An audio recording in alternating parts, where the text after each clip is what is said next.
Hello, hello, hello. Greetings, everyone. Welcome. Happy Thursday to everybody. Please don't forget to like, share.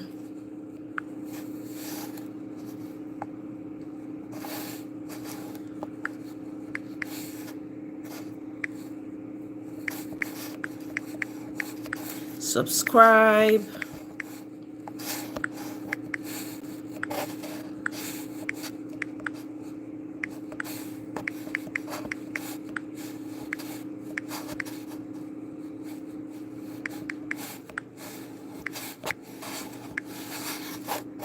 Subscribe. Ba, ba, ba, ba. All right. All right. Welcome, oh, welcome. Greetings. It's cold though. I don't know. At this stage, I just say sun go dey shine. The kind sun when go dey shine, eh? Don't let this sun, this bright light deceive you. It's cold. Matter of fact, I saw hail falling from the sky today. I dey hear kaka from my roof. I was wondering, wetin dey happen? Wetin dey happen? Is it time to run? Is it time to take cover? I stepped outside, literal hails dropping from the sky, like stones, small stones. Hey, I don't know. Somebody should come and explain this weather to me because I don't understand. I was expecting sun, like sun that will be touching my body when I go out. For where it's cold. I'm like, what is going on? Greetings, so everybody, welcome. Please don't forget to like, I beg. I dey beg you now. If I offended you, please forgive me. Forgive me is all that I can say. Ew.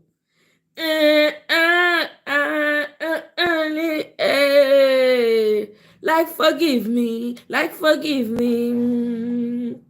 Mona not laugh my voice, so okay. Mona not laugh. Welcome everybody. Please like, continue to like the show. I have updates, so I have update. Hey, eworiwo, abi how do they used to say it? I have update, update. Hey, sis, Natu, how far now? Area, welcome, my sister. I'm telling you, cold dey catch for this side. Though, be like say una shift una weather from New York come here. Cannot understand.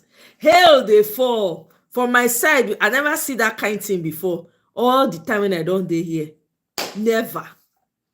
I literally saw like pebbles. They all dey fall from sky. I dey hear. I say, wetin dey happen? Wetin? I nearly go hide under bed. Take cover. Say, what is going on? Yeah. So hail just dey pour down. I was like, what? Abeg more na like as una dey enter. Oh, abeg. Na beg I dey beg. Now to how you dey?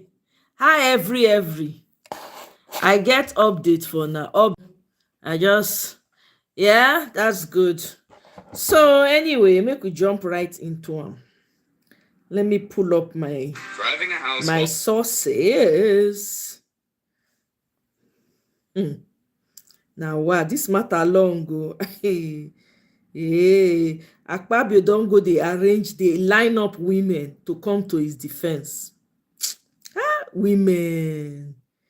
Anyway, let's start. So they send one of the women, many women, to the IPU, Interparliamentary Union today to go respond.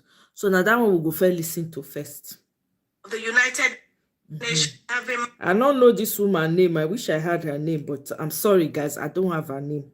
So we all listen to her like this. Mandated by the Nigerian National Assembly to present a response to Senator Natasha Akpoti-Uduaghan's speech delivered yesterday at the 69th session of the United Nations Commission on the Status of Women. In response to the call by the President of the Interparliamentary Union, IPU Right Honorable Tulia Axen, to hear both sides of the matter, I have received a letter from the Nigerian Senate in my capacity as the chairman of the House Committee on Women Affairs and Social Development of our parliament in Nigeria, and the parliamentarian representing Nigeria at this conference.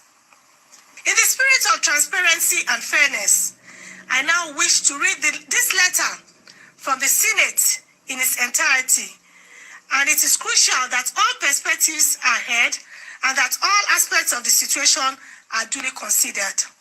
And the next voice you'll be hearing from here will be the voice of the Senate leader of the Senate, Senator Opeyemi Bamidele, CON, the leader of the Senate, Federal Republic of Nigeria.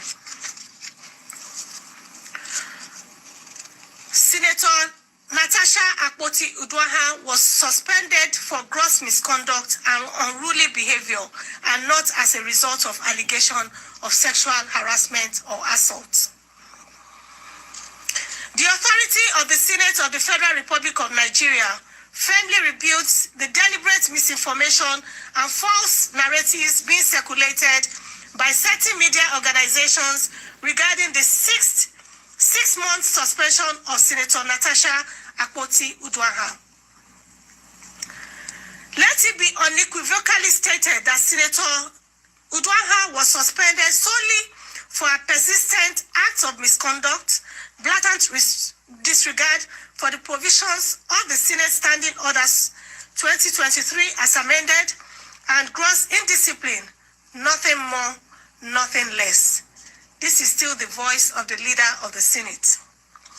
It has come to the attention of the Senate that some media reports are attempting to falsely suggest that Senator Uduaghan's suspension was due to allegations of sexual harassment. This is completely untrue, misleading, and a calculated attempt to distort the facts. If Senator Uduaghan had strictly followed our guiding principles, the Senate would have treated her petition based on merit in line with its practice, but she never obeyed the established practices of the institution where she was serving. The facts of the suspension. This is still the voice of the Senate leader. Senator Uduaghan's suspension was a decision of the Committee of the Whole Senate, following the submission of a report by the chairman of the Senate Committee on Ethics and Privileges. The report found her guilty of violating sections 6.1 and 6.2 of the Senate rules and recommended her immediate suspension. The disciplinary action was a response to her repeated violations of legislative decorum, including 1, refusing to sit in her assigned seat during plenary on the 25th February 2025, despite multiple pleas from the leadership and other ranking senators, an act of open defiance and disorderly conduct. 2, speaking without being recognized by the presiding officer in clear violation of parliamentary practices and procedures on the 25th February 2025. 3, engaging in unruly and disruptive behavior, obstructing the orderly conduct of Senate proceedings. 4, making abusive and disrespectful remarks against the leadership of the Senate.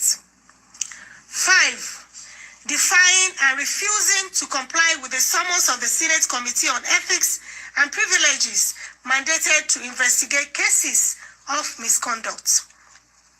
These actions represented a direct challenge to the authority of the Senate and a violation of the Senate Standing Orders 2023 as amended, that govern the business of the Senate and the conduct of its members. The disciplinary measure was therefore necessary and justified to restore order and uphold the integrity of the Senate of the country's foremost democratic institution. This is still the voice of the leader of the Senate. On the petition and allegations, contrary to the false claims being circulated, Senator Uduaghan was not suspended for making any sexual harassment or for submitting a petition. Her petition was rightfully discountenanced because it failed to meet the clear and established procedural requirements for submitting petitions to the Senate. The rules of the Senate apply to all members without exception, and no petition, regardless of its subject, can be considered if it does not follow due process. To suggest that a suspension was linked to a petition is not only a distortion of facts, but an intentional and malicious attempt to mislead the public. This is still the voice of the leader of the Senate. Condemnation of misleading media reports. The Senate strongly condemns the irresponsible and unethical reporting by some media organizations that have deliberately twisted the facts to suit a false narrative. This coordinated misinformation campaign is nothing more than an attempt to politicize a disciplinary action that was strictly based on clear violations of Senate Standing Orders 2023 as amended.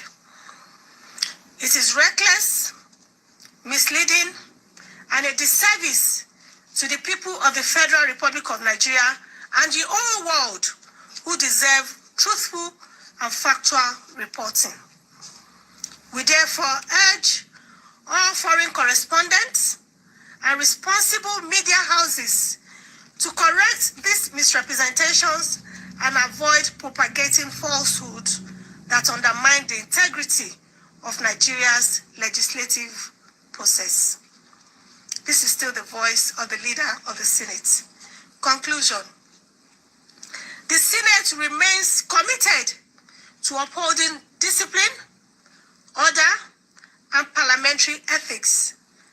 No senator, I repeat, no senator, regardless of status, gender, or political affiliation, is above the rules of the Senate. Senator Uduaghan's suspension was a direct consequence of her actions and nothing else. We urge the public and the media to disregard any false reports suggesting otherwise, and to always seek the truth before spreading politically motivated narratives. Signed, Senator Bamidele Okweyemi, CON, Leader of the Senate, Federal Republic of Nigeria. Thank you very much.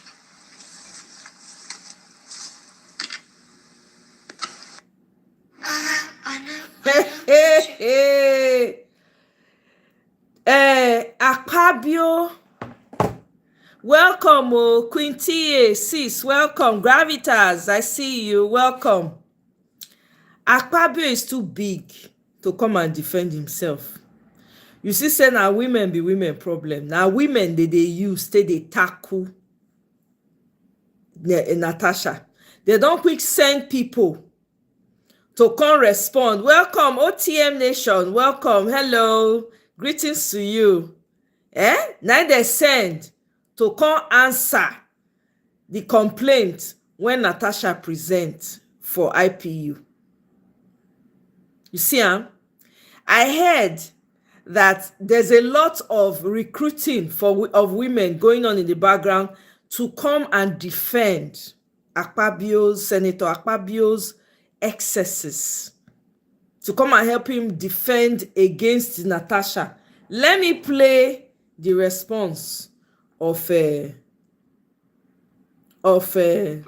una senator, una SP.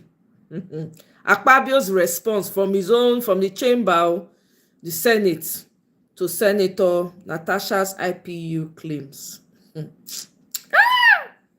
What a country. It's also important for the public to know that whatever decision we arrive at here is unanimous. And I recall the last decision we took, and which concerned one of our sisters here, the senior Senator Natasha Pochuduagan. I'm also aware that when she left the chambers, she went to Brekete Radio, and she went to Arise Television, and she distorted the facts. I'm aware further that she has now externalized the matter by attempting to embarrass the Federal Republic of Nigeria by going to give a narrative at the IPU UN event, totally different from what occurred in the Senate. But I want to thank our Right Honorable Member Kafilat, right? So that's her name, Kafilat Okwara, who had to give a press conference in New York to caution the international press not to vilify Nigeria, but to note that the facts presented by her were totally out of tune with what occurred in the Nigerian parliament, and that we have our own internal mechanisms of resolving issues in Nigeria. And outside this parliament, we also have the judiciary, which is even standing before the judiciary. So I don't know why even here, she has brought a petition, and she has not allowed us to even look into it. She went to court, and then she has not allowed the court to look into it. She has gone to the international community. And she may not even allow the international community to look into it. She may decide to run to I don't know where. I don't want to be misquoted. But the reality is that we remain resolute. We are law-abiding. We operate through the rules of the Senate, which is an extension of the powers and privileges given to us by the ground norm, the Constitution of the Federal Republic of Nigeria. We still are open to making sure that we remain in peace, and we left room for her to recognize that what she's doing may even frighten a lot of men in future from even appointing or selecting female deputy governors. You can imagine if somebody like Kamala, the immediate past vice president of the United States, were to go on CNN to say that Biden, the president, sexually assaulted her by shaking her hand or by holding her hand to show her the office of the president, then automatically it means that nobody will pick another woman as vice president. But I have 4 daughters, so I want to plead with politicians, still give my 4 children a chance. Do not take the action of one person and punish others. My religion and the Bible are forbidden that the sins of the father will no longer be visited on the children. So please, we still have so confidence in our female folk. In this 10th assembly of the Senate, we have only 4 women, and the 4 of them are all committee chairmen, intentionally, in order to give a voice to women in the parliament. So I thank you for this vote of confidence. I will not take it for granted, and I also have confidence in you and your ability to continue to contribute your quota towards nation building. Let's remain focused on why we are here. These things are distractions and diversionary. May God Almighty bless all of you. May God, using this Ramadan and Lent period, endow you with more wisdom, protect you, protect your families, and then bring more prosperity to our nation through Asiwaju Bola Ahmed Tinubu. Can we say amen? I thank you. Hence, the Senate. Did you hear that? Did you guys hear what that man said? Did you guys hear what he said? You see how the man come dey take 20 steps back now. Person when they tell say your petition is dead on arrival, e don quickly dey change mouth. He say they not give the Natasha not give them chance to even review the case when they not listen to, when they say they dead on arrival. You see how he take limit the whole thing, how he take reduce am for him mouth.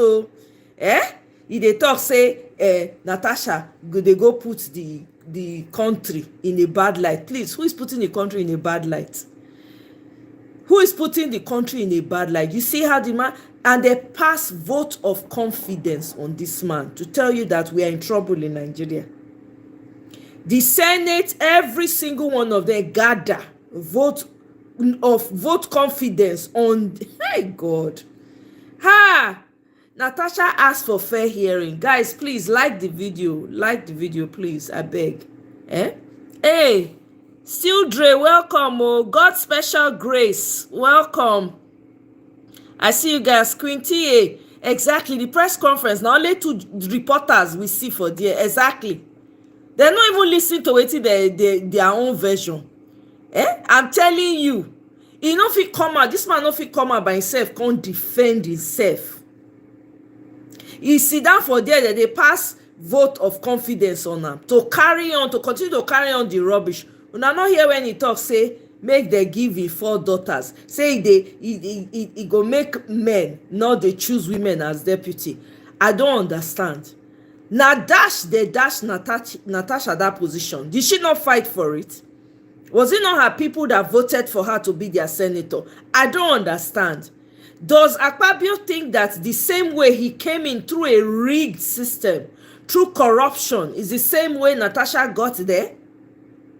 Can Akpabio fight with White Lion and come out the way Natasha came out?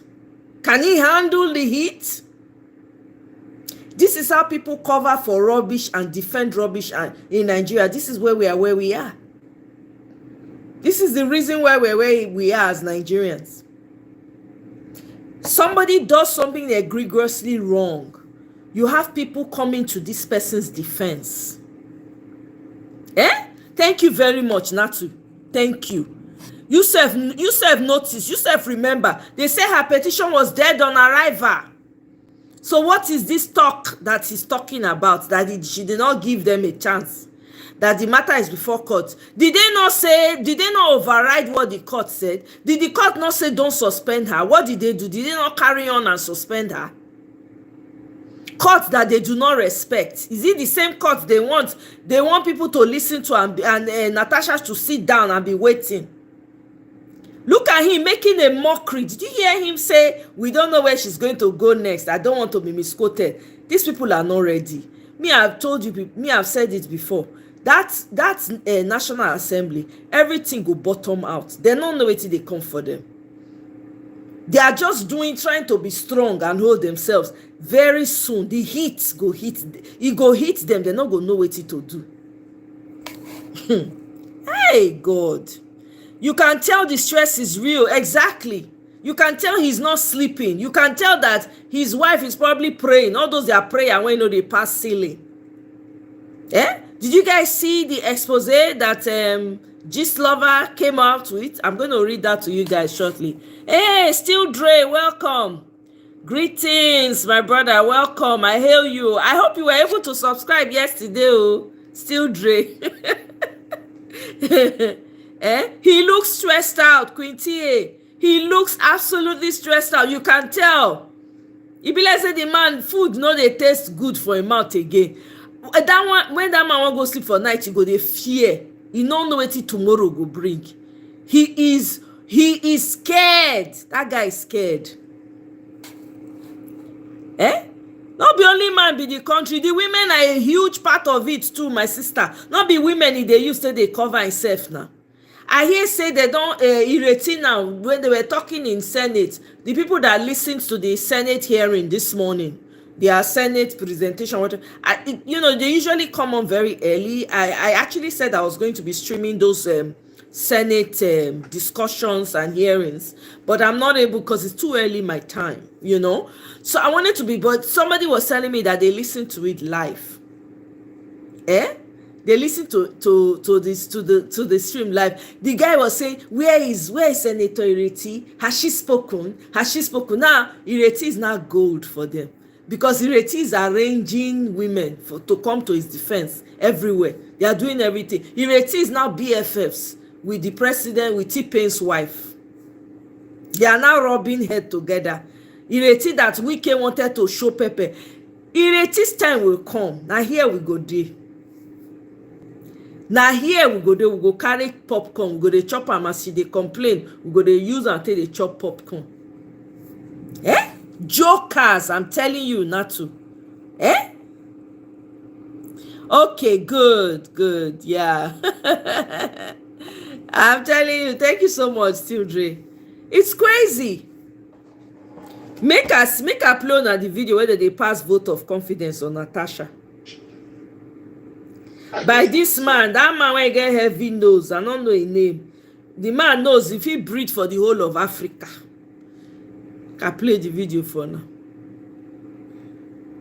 I just want to say that it is the candid opinion of this leadership in consultation with distinguished senators here that we do not only stand united around our mandate, but that we also communicate this clearly to members of the Nigerian public, by moving a vote of confidence in the Senator Godswill Akpabio leadership of this Senate, and in also thanking the entire senators for the ways they have handled this matter.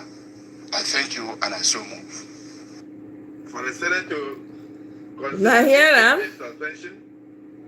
Make I play another video for now. When one man for the Senate floor, I don't know his name, you people probably know them. Na Bankole they call him. Okay. I don't know his name. I'm not interested in knowing his name for real. Now only that he knows. I can't. You can't close your eye to the nose. Make I play this other senator. The man use sense, wisdom, take comot himself and the family needage from what is about to hit the Senate. That man smart.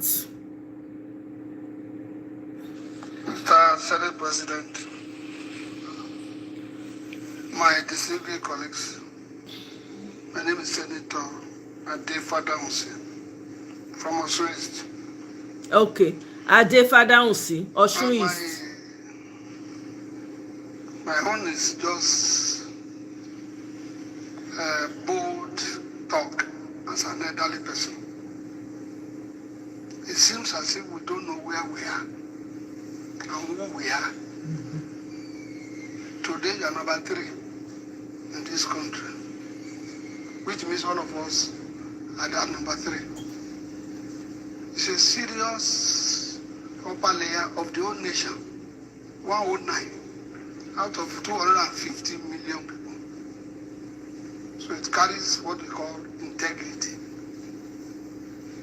And for the past 2 weeks, integrity has gone down just because of mere trivial matter of allocating seat and so on. We don't want to know what is undercurrent. Because you're kind, those people push you to assist. They have confessed. And I have prayed for him that may God forgive him and Jubril for pushing you to have mercy on who. God even said, I will have mercy on who I will have mercy on. Not everybody. And it has even taught you a lesson. You have to look at the whole issue critically before you even act. Today, everywhere, including Berekete Radio, calling number 3 to come and explain things. Just a radio that we licensed. It's an insult. My own now is how to bring this integrity back. Once a damage is done, to bring it back is a long story. All of us must have to work hard. Within this period, we have to bring it back. As per the punishments attached, even I saw one of our leaders today sweating before Channel. I said, issue of what? There's no other paper that. My own is that how do we bring the integrity back? Because we are in a serious situation of tax law, where we are going to make tax law to benefit common people. How do they believe us? Fighting on seat. No. Mr. Senate President and the leadership, we have to call a spade a spade. We have a Bible here, and this is the first one to be given to us, followed by Nigerian Constitution. And we have a lot of lawyers here. Please, let us do our work seriously. And after that, we can be friends. It has shown you now that there is no friend. You don't have any friend. So, today, tomorrow, we don't know what will happen. The only friend to you is your wife and your children and God. We are praying for you, you will succeed. But let us face what we are here for. And that's my own. As regards the punishment, well, if it is the 6 months we are talking, if you are going to have mercy 3 months as prescribed by our minority leader, how well and good a punishment is a punishment. Today, we don't even know what will happen tomorrow. Maybe the whole Federal High Court in Lagos and Abuja will be bombarded again. Let us do our work. Thank you very much.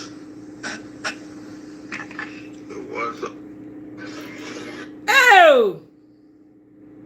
You hear that? You hear that? They are panicking in the Senate. Welcome, God's special grace. Temi, well, public confession.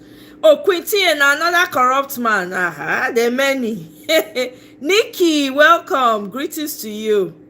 They are panicking in the Senate. See, damn the matter. Senator Natasha hold them for their blockers. He hold them. He hold them. They don't go anywhere. They don't know which direction Senator Natasha go take come out tomorrow. They are not. You know hear wetin the man talk. The man say we don't know whether the high court in Lagos or whatever. This is how much the systems in Nigeria have failed. So for you to seek any type of recourse, you have to go international. This is a monumental shame. These people don't know what has just hit them. They have no idea that you can't even. The girl presents the case. Una say the case is dead on arrival. It's on tape. How do you get yourself out of that? The girl file case. Say me they not suspend her. Una do wetin dey una mind. Una still carry. Una still suspend her. Wetin una wan make the woman do? I no understand. Na the leg when she get, na she dey stretch. So she be una dare her. Because wetin una dey do, all the senators when go dey meet am for back, I no understand wetin una dey meet am for. Una no fit defend the woman for floor, for house, for National Assembly, na house, backyard runs. Weak ass people. Una no fit stand say no. You cannot suspend her. Let's at least hear. Not one person said, you know what? Let's hear her complaints. At least let's hear her. Not one. Now it don't make una popular. All of una come dey speak English. Shebi una say una go move on last week when this whole thing was hot. Like, oh, it's not as if you guys were brushing it aside. Now you guys are shaking. Hey, Gravitas, welcome. Oh. What they are there for, aka stealing the country's money. Exactly. You don't shake them, Quinty. They are shaking like leaves. You don't see as they talk, all of them don't tire. This last man when he talk now, he say, he wish am good luck. He dey pray. He dey pray for her. Prayer when they pass ceiling. Now he dey pray for her. Most of them in that Senate, they are probably wishing him to be gone. They don't like his guts. They don't know how to say it. And the man said, you don't have any friends. Well, if he didn't know before, he should know now. There are more people that are waiting for him to get the hell out of there. Meanwhile, Senator Akpabio, people when he sent, go protest. They promise they give, they not give them, they not see gifts. So that they come out, they complain. Say go give them gift if they protest. Gift they not see. He enter voice me. Hey, God I beg you. Meanwhile, Gist Lover Bagam Part 1. The lucky charge and bail lawyer from Lagos. Story. Once upon a time, a child was born in Ukana, Ikot Ituen, Essien, Edim, local government area, Akwa Ibom State. His name is Sen Akpabio. He was born on December 9, 1962. Although there were speculation surrounding his birth, as family members said he doesn't belong to their brother because according to them, his supposed father unalive long before he was born. But the mother claimed the father impregnated her before unaliving. So Godswill and his brothers were raised by one of their uncle, who is also Ibanga's father. Growing up for the boy was not rosy, as the mother, being a single mother, tried all she could to see that the kids turn out well. Godswill Akpabio later pursued bachelor's degree in law from University of Calabar. He later moved to Lagos to practice as a struggling lawyer. Back in Lagos, life was not rosy for him at all. He later got married to one Enugu lady, Unoma, who later changed her name to Ekaite because of marriage purposes, and they began life. He worked in a lot of firms but was still pretty much struggling with his wife. By this time, Ibanga, who is his cousin, was already into politics and was doing well, so he kept in touch with him, always asking him if any opportunity arises he's interested to. Not long after, Ibanga was to be made commissioner, but he wanted something better, so he chose to fix someone there. He couldn't think of any other smart man than his cousin Godswill Akpabio. That was how he told Godswill to forward his CV, and the rest is history. He was broke that he could barely afford proper transportation. Ibanga brought him Akpabio from Lagos on a night bus for the swearing in. That was how the charge and bail lawyer sojourned into politics and decided to turn himself into a mini god and bite all the hands that fed him.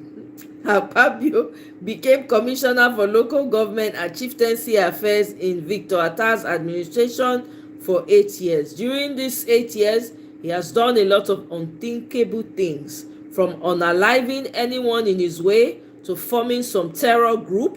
Unoma, who is his wife, is a strong backbone to him, as she tours all Dibia places every day of the week to keep herself fortified. Gistlover had to go and start from where they born the man, the village where they born him, the local government. Hey, this is what happens when you now make yourself, you put yourself out there for people to be dogging out. This is what happens. Yeah, so these people went on credit. They're not given. So they come out now, they cry, say they not get the gift. That's what they came out to do. They came out to protest that, you said you promised us so that you were going to give us money. You did not give. Let me play the video for you. We were promised gifts. Pro Akpabio protesters. Let me play the video. We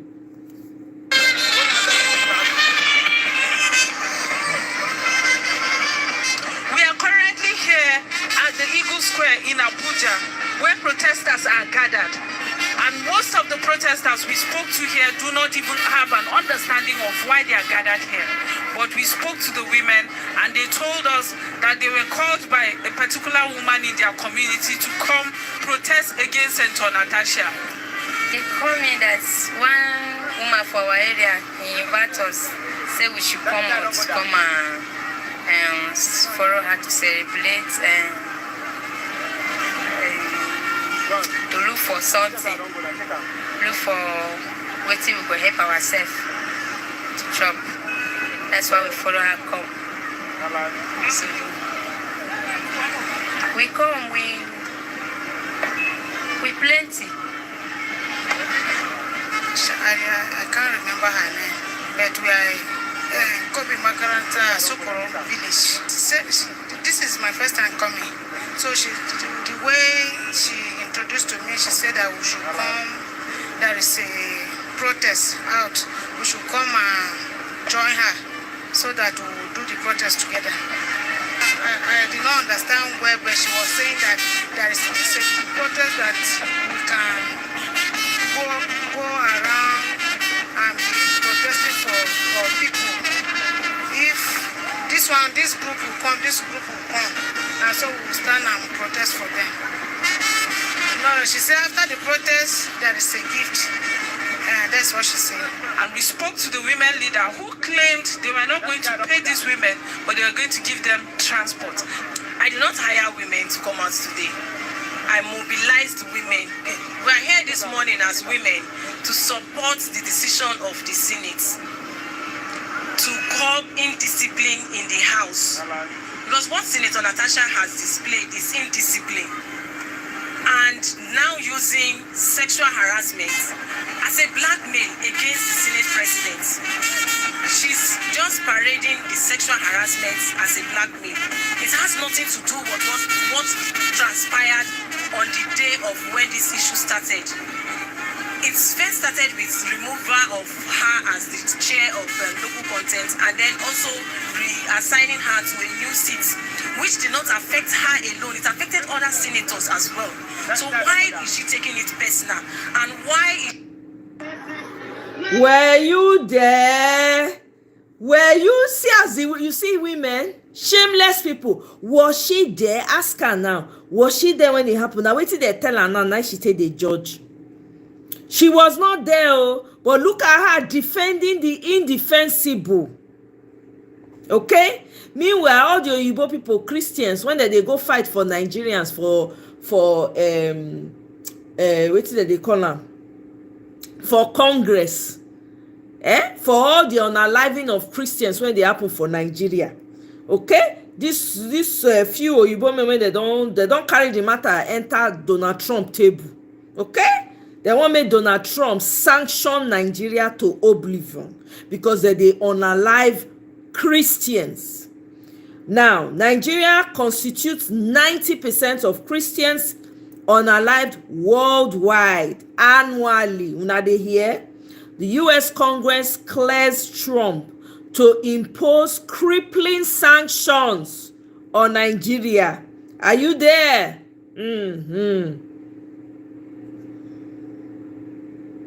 This is it.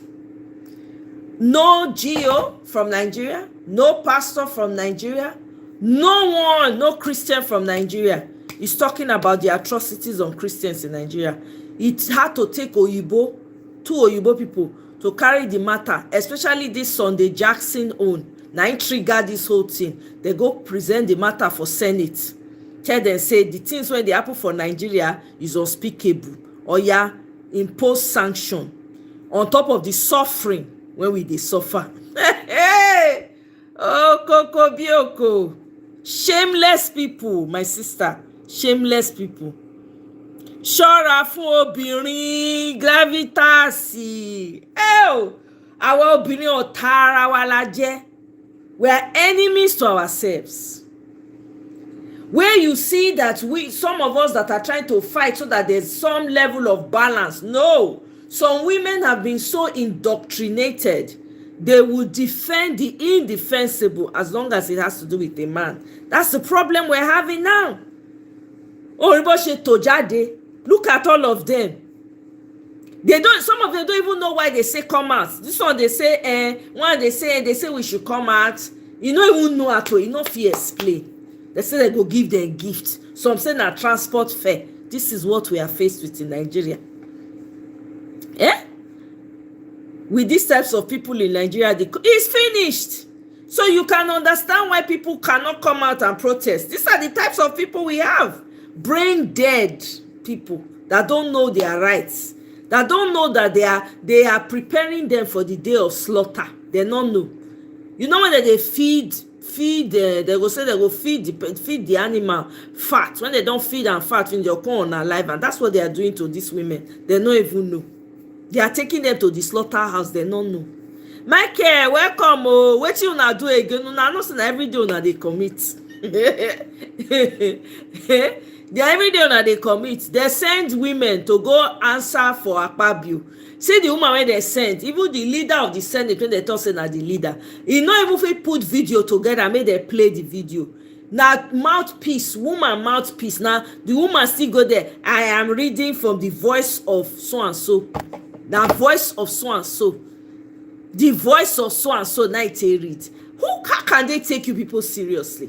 And you people expect why, you wonder why Nigeria is being shamed everywhere. Your Senate has put you people on the global scale of shame.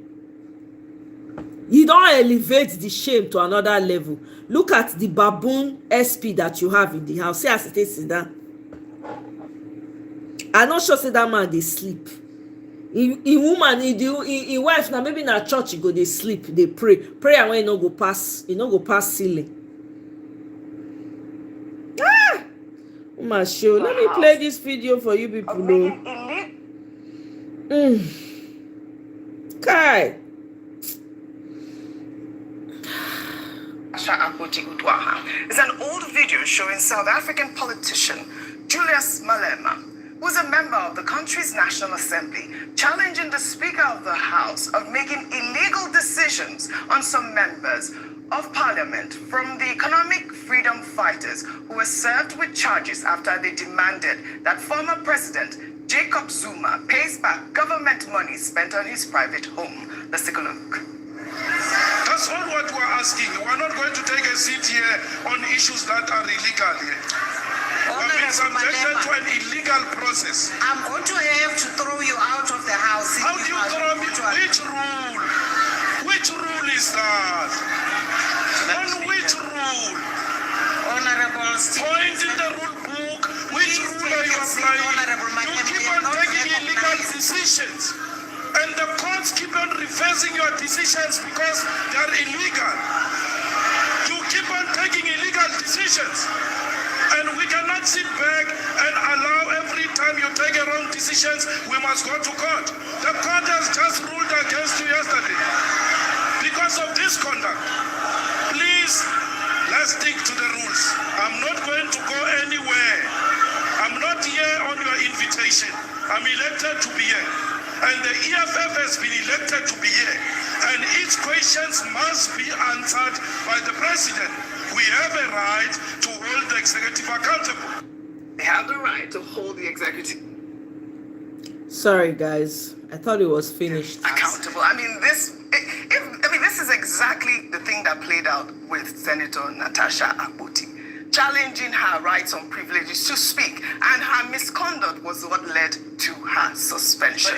Are we a democracy? Is this a real country? How can you have a suspension when you're only trying to exercise your, democratic right or whatever it is? If she was allowed to speak, because I heard in her conversation, she was saying, order 10 on privileges, there's nowhere it says you cannot, speak on that order if you're on your seat. She had that claim in the rule book. Absolutely, it's not there. But this is the point I'm making with this video. Is this a democracy, Ayo? Is this a democracy, Rufai? Well, in the meantime. So, like I said earlier on, President Tinubu is in a very Hey, my people. position, and Hey, see Malema. Say Malema no dey play. We not get that kind crazy people for Nigeria. Now those kind of people we need for Nigeria. That's what we need. Still Dre, you say, but truth be told, fighting for Nigerians, they very risky, Last, they go always say whether not only you did the country. People go talk, but does that mean you should fold our hands and not fight? You only have one country. Forget say you dey outside of the country. Only one policy. They go say they no wan see you again. Nothing when where you want wrong go. Where you want wrong go. You talk, you kpai. You no talk, you kpai. It's that simple. Now, it's risky to fight for Nigeria, and I make us the way we dey so. The same way when they say, oh, politics is dirty, all of us come out hands for the politics. Look at what has happened. Now, psychology, that they work on your psychology, be that. The countries when all of us they fight to sustain that country. As we they speak, people they outside, they protest. They protest one thing or the other when they not like. Now, only for our case, when person come out, talk waiting the truth, people go want strangulate them. No, it not supposed to be like that. There's something very wrong innately with our mindset. For when we say we know if we come out talk true, make everybody gather say yes, not true be this. We dey fear. Wetin we dey fear? We dey fear that they collect our land. We dey fear very soon you go back to your country, they go don barricade and you cannot enter. As we dey here now, people dey when they collect mineral resources cheaply, not dey pay a dime. They go meet your traditional ruler or local government chairman, give am chicken change for access to your resources.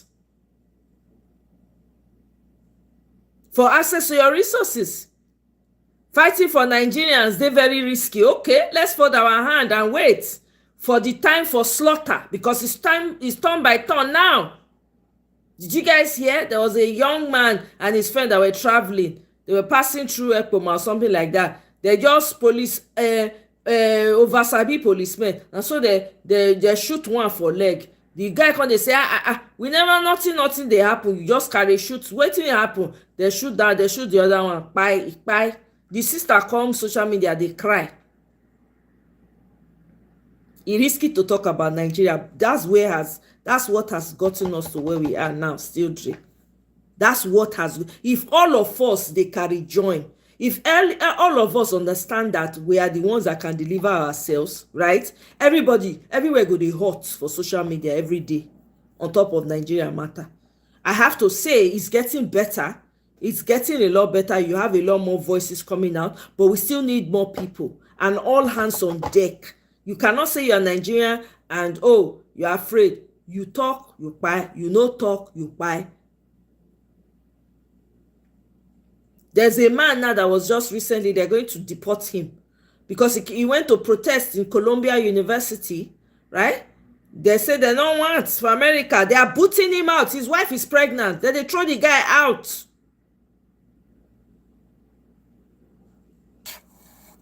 So, whether it's risky or not, this is where we are in the country. And if we don't fight, there'll be nothing left for any of those of you that have children's children. They will not have anything. They will now be, let me tell you what's loading, what's coming, if we don't get it right.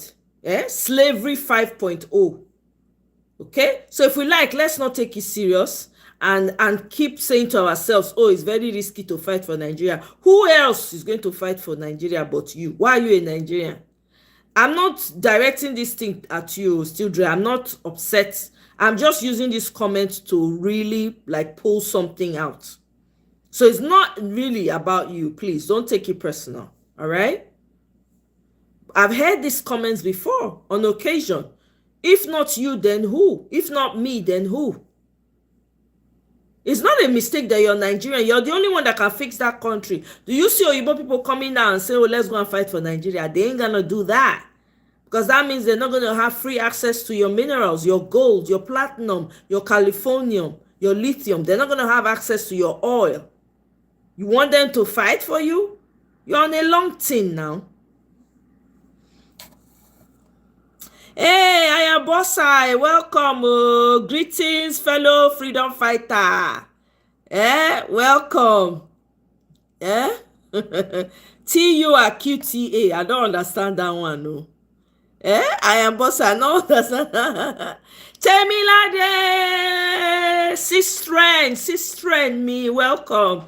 Good to have you, my sister. Thank you for stopping by again today. Not exactly. They change her seat without informing her. Who does that? Is she a baby? Is she babyano? That they will, even your job that you go to, if you're going to move your position, they will let you know. They'll give you notice. They'll say, by the way, Natu, we're going to be moving your seat or your position to this place, because they will give you reason. Because we keep accepting the bare minimum, worse than the bare minimum in Nigeria. That is why things go worse. Nobody pushes back. This is what happens when one person wants to change something in that country. For the most basic things, they get pushed back. And then you have people saying, maybe she should have been quiet. Maybe she shouldn't have. If she doesn't do it, who's going to do it? Look at the conversations that have emerged just from that single action. Guys, please continue to like the show, I beg, and share. Subscribe if you have not yet subscribed. Look at what she's doing now, the actions that she's pushing Look at the conversations it has now generated. We don't know what's going to happen tomorrow. We don't know who is going to meet. Just like Akpabio is laughing. He go laughing way into bigger problem. He doesn't know what he's messing with. That woman is not giving up anytime soon. That woman is not backing down. And we are supporting her. We dare her back like Iroko tree. You don't understand. Oh, by the time Natasha is done with the Senate. Anyway, let me reserve my comment. Make we dey observe. Exactly, we need new mindset. We really do. We can't continue to run away from our problems. Continue to make excuses about it. If we don't do it, who is going to do it? If your house is dirty, Biko. If your house is unclean, if you don't clean it, who is coming to come and clean it for you? Unless you pay someone to come and do it, but you at least that's you doing something about it, right? So you pay someone, oh, come and clean my house for me. They will come and clean your house. Our problem is that we've gotten so accustomed to accepting the bare minimum, worse than the bare minimum. You talk, they'll say she's a child, she's a small pikin. Look at the lady coming out that day. She's a child, she's like my daughter. We are freaking colleagues. Put some respect on my name. Because it take you 70 years to reach there. Not mean say because me reach there 40-something. I'll get sense past you when be 70-something. Not only Nigerian people, they do blind respect. You cannot call your elders to order. If you really are an elder, shouldn't you be leading the charge, opening the way for the younger ones? No, you want to remain there. You want to sit on their head forever. You cannot give in without, you have to keep fighting. That's the only way you get the country you desire. So that your children that are growing up, when they have the opportunity to be in your place, in your village, in your country, they go get voice. They can be all that they want to be. Maybe your child will be the next president, but you will never know because you are not fighting for the right foundation, for the right things to be done. This is what people don't realize. You are in other people's country, you can only go so far. They will only give you so much opportunity. They get citizens too. So if you don't fight for your own, where your child has rights, that can come out and say, I want to run for local government for election, and you will get support of people. You want to come do it for another person land? How many people will vote for you? See what did they happen with, what did they call this woman now from Somalia for House of Rep? I've been a Senate today. Is it House of Rep or Senate? Senate, right? See as they do the guy, any small thing when you talk, go back to where you came from, go back to where you come from, go back to where you come from. If to say Somalia, they okay. That woman, maybe she should be president of Somalia. Maybe she should have been a governor of a state in Somalia. This is what we are talking about. Even when you get to that high level, you get where you feel operate rich. Look at them now. They're talking about withdrawing her security, deporting her and withdrawing her security clearance. Is this how you want to? Is this how we want to continue? Meanwhile, these people are plotting. They are plotting for another slavery. Because their people are reducing. Many of their people not they born again. Hey, I beg you. If you not fight now, I don't know when you want to fight too.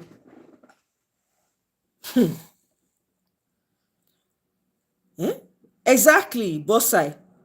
Biosa, sorry, I keep saying Bossai, sorry. Biosa, exactly. You give it without a fight. You must fight. You must fight, right? Not to which military? Military, when they get forgiving, repentant Boko Haram, now you want me to take over.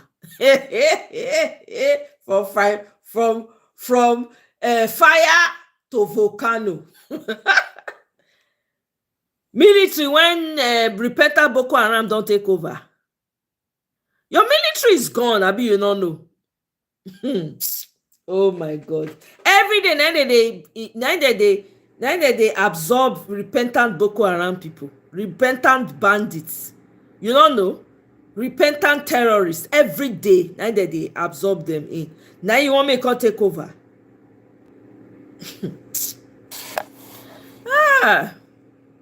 Stopping her salary and that of her entire staff is not exactly witchcraft.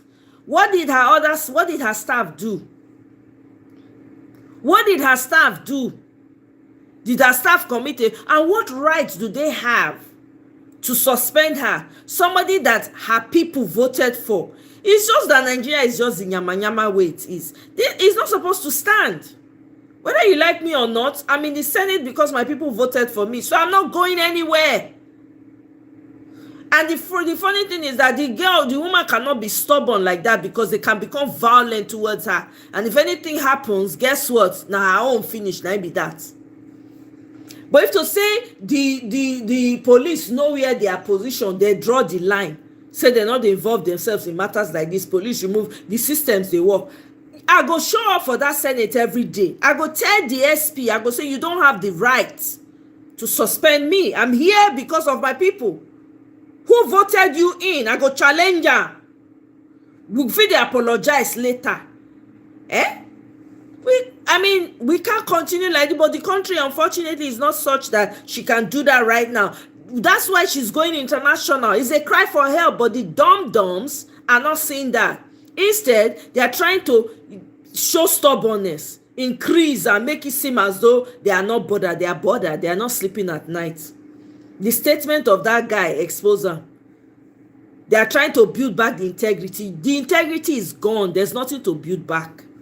The only time they can build it back is if they bring Natasha back, hear that case, make everybody televised. We go hear them. We go see as they take judge the matter. That's the only time. Otherwise, they are on a long thing.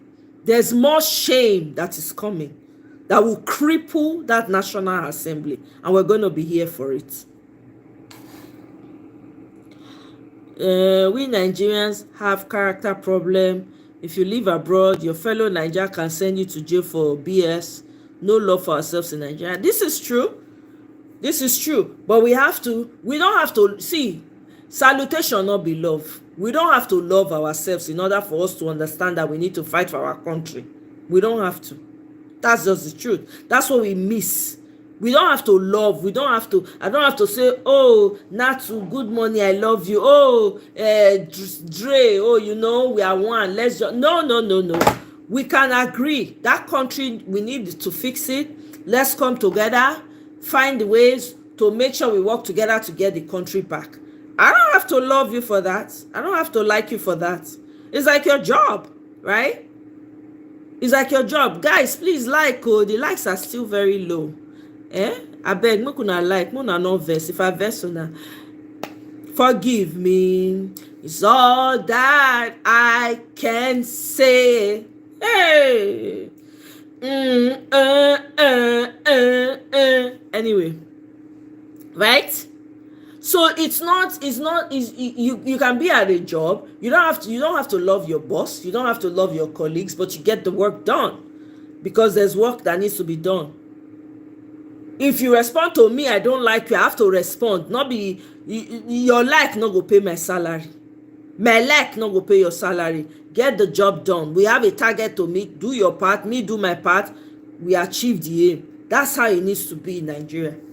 We need to be having conversations that is about, okay, there's a problem with this country. Put your differences aside. How do we fix it? I'm not interested in, after we have gotten the country right, I cannot say, okay, NATO has been real.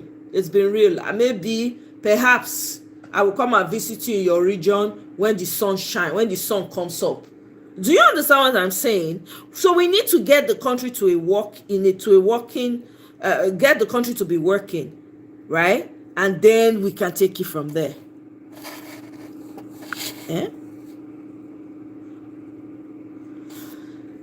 Temilade, we can agree on a common goal. Exactly. That's it. We can agree that, okay, we need to fight for this country. I don't have to love you for that.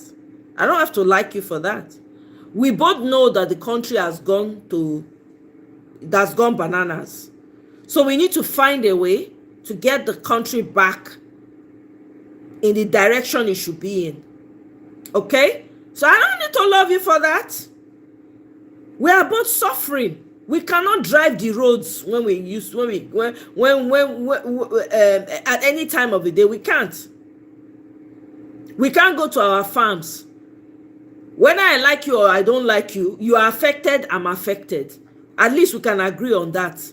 There's no light. You on your generator, ta ta ta ta ta ta. I on my own, ta ta ta ta ta. We both face it to each other's window. We are both suffering.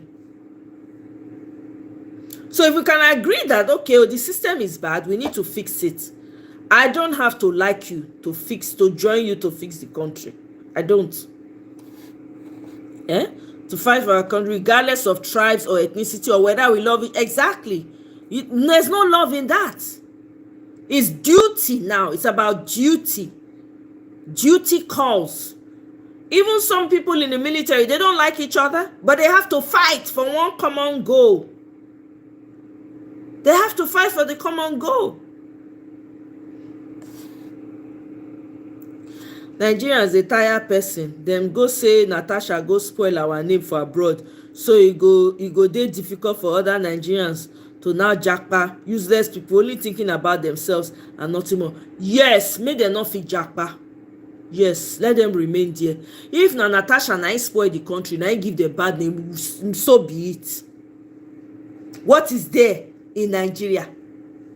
How many businesses? They've lost 7-point-something million businesses that they lose for Nigeria. If I'm correct, did I quote that number correctly? Let me see.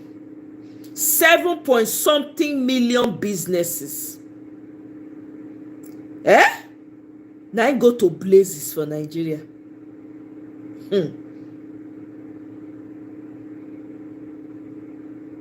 Yeah. Oyibo man, former USCIRF chair Tony Perkins at FRCDC, the US must designate Nigeria as a country of particular concern. It's time for the United States to send an unmistakable message, and they are pressing Trump to put sanctions on Nigeria, and I'm here for it.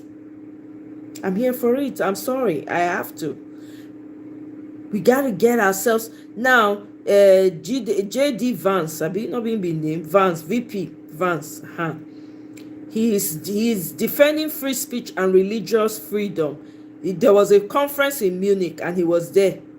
Okay, and then this man Sean Nelson, by the way, the guy has been fighting for Christians in Nigeria. Is ADF International, says it's not a coincidence that the Western nations, now growing increasingly dismissive of free speech and religious liberty, are also the countries least interested in or much bothered by the massacres of Christians in Africa.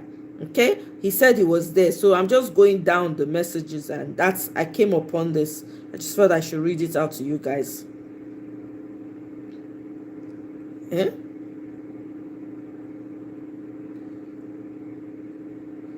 So the guy that they are kicking out of America, they revoked his green card. This not try Trump. Trump not send anybody, papa. You do anyhow, you see anyhow. See wetin Burkina Faso they build. Do the hospital when they build massive hospital. Now Chinese people they build them for them. It's located in Pala, outside of Burkina Faso's second largest city. Biko, abeg make dem give me visa, make I go start business for there. Biko, I no fit shout. Make I dey fight for Nigeria from that side. So I'm gonna in a minute, I'm gonna be playing you guys a video of Tony Perkins where he was presenting the slaughtering. There's a Reverend Father by his side. Can I just take a minute to say kudos to the Reverend Fathers in Nigeria? Not them, not their voice that they hear pass. Their voice is not they hear pass. Maybe one or two pastors. But Reverend Fathers, especially Catholic Reverend Fathers, thank you very much for your voice. We hear you, we see you. Thank you for what you are doing. You are putting your life in danger every single time. We know your fight. We see you. Thank you very much for standing up for the right thing.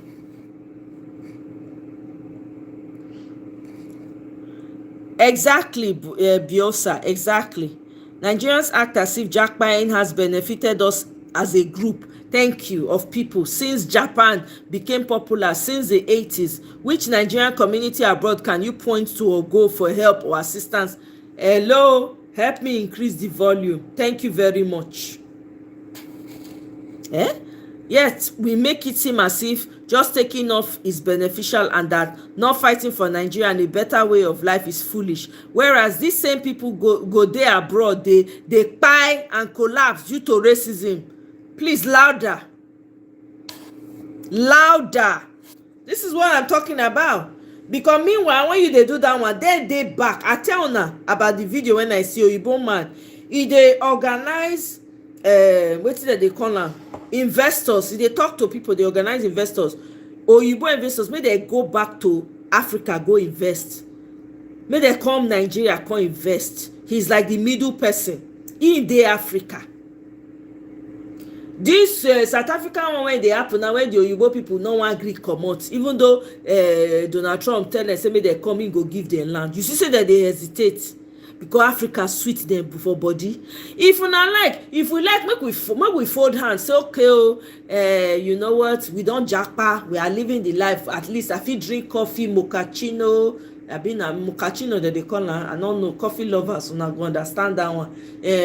Frappuccino, vanilla latte, and the rest of them. Meanwhile, people dey take over your land, they take all your mineral resources. Dey there, make we fold hand dey look.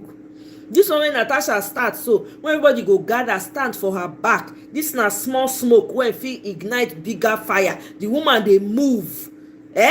No, the ones wey wan criticize and dey one side, the ones wey dey use women, they take dey attack women, dey the other side. Women are the women greatest enemy. But it's good, let them be showing themselves, let them be exposing themselves, because these are some of the people that their minds have to be retrained. If they don't want to be retrained, very soon nature will do its work on them. You know? Biosa, 90% of poor choices we make are made by the poor. Exactly. It's difficult for them to see beyond food.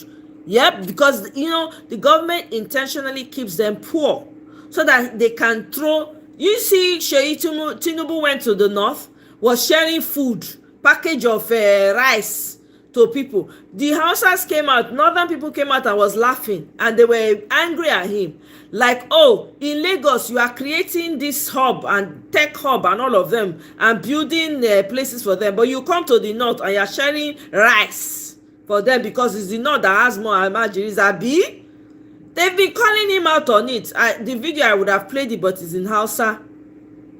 Hey, Mr. Ferreira, welcome. Oh, thank you. God bless you too, my brother. I appreciate it. Thank you so much. What happened? They revoked his card. Yeah, they revoked his card. So he made a speech. I think he was, I think he's Hamas, supporting Hamas, right? And he's in Columbia University.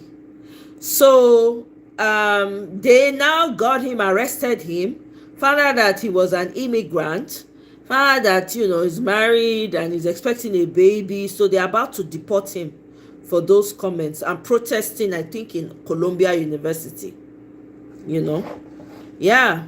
Welcome, Patsy. Long time. Greetings. How are you? Good to see you. You know? So let me play this video. This video of an Oyibo man fighting for Christians in Nigeria. Make I play am for now. It's time. Let me read the statement first and then I'll play the video. It is time for the United States to send an unmistakable message. The slaughter of Christians and other religious minorities in Nigeria will not be tolerated. This is Tony Perkins. I think he's a senator. Somebody can correct me. I think he's a senator. Redesignate Nigeria as a country of concern. Okay? And he now said, thank you at House Foreign GOP for the opportunity to testify. So there's a Reverend Father by his side. Hold on one second. Play.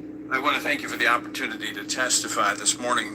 My name is Tony Perkins. I served as a commissioner on the U.S. Commission on International Religious Freedom from 2018 to 2022. And as the chairman said, I served as both chair and vice chair.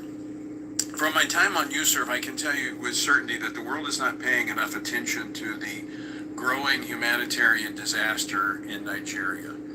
Now, despite its strategic importance as Africa's most populous country, these warning lights are flashing because of this systematic religious persecution driven primarily by Islamists, and it's going unaddressed. Christians are the primary targets. They're murdered, kidnapped, raped, and terrorized on almost a daily basis, as has already been discussed. The numbers are staggering. The brutality is unspeakable, and the silence from global leaders is deafening.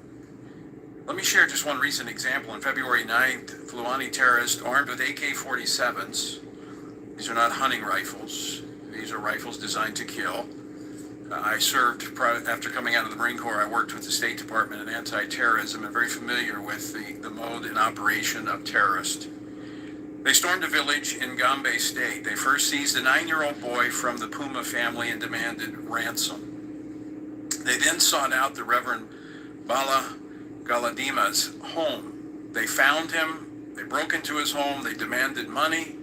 He pleaded with them, saying that he had none, but he offered them what he had. He had grain, so he offered them grain. They refused. They shot him 3 times, killing him. Sadly, this is not an isolated incident.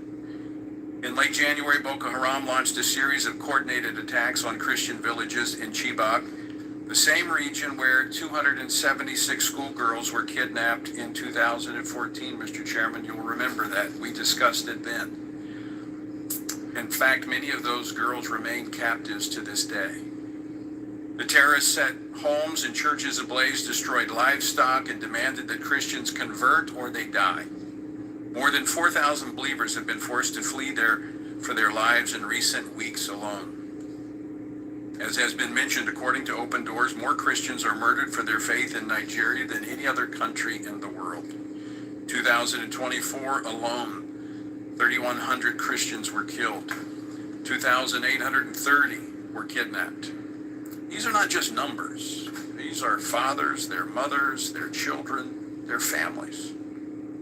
The case of Leah Sharibu underscores the horror of this crisis. Leah was just 14 years old when Boko Haram kidnapped her and 108 other girls from their school in 2018. The terrorists eventually released all the girls except Leah. Why? Because she refused to renounce her Christian faith. Reports suggest she is still alive and now held as a prize by her captors, as she has been forced to bear children in captivity. As a commissioner on the U.S. Commission on International Religious Freedom, I met with her family multiple times and worked with the previous administration to track her, hopefully trying to gain her freedom. We were not successful. This is what religious persecution in Nigeria looks like. It is violent, it is brutal, and it is worsening.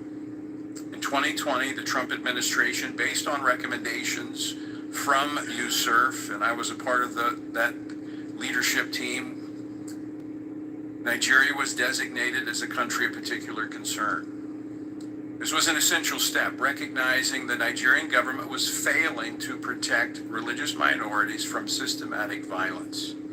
Yet in 2021, the Biden administration inexplicably removed Nigeria's CPC designation, despite the fact that attack against Christians had increased.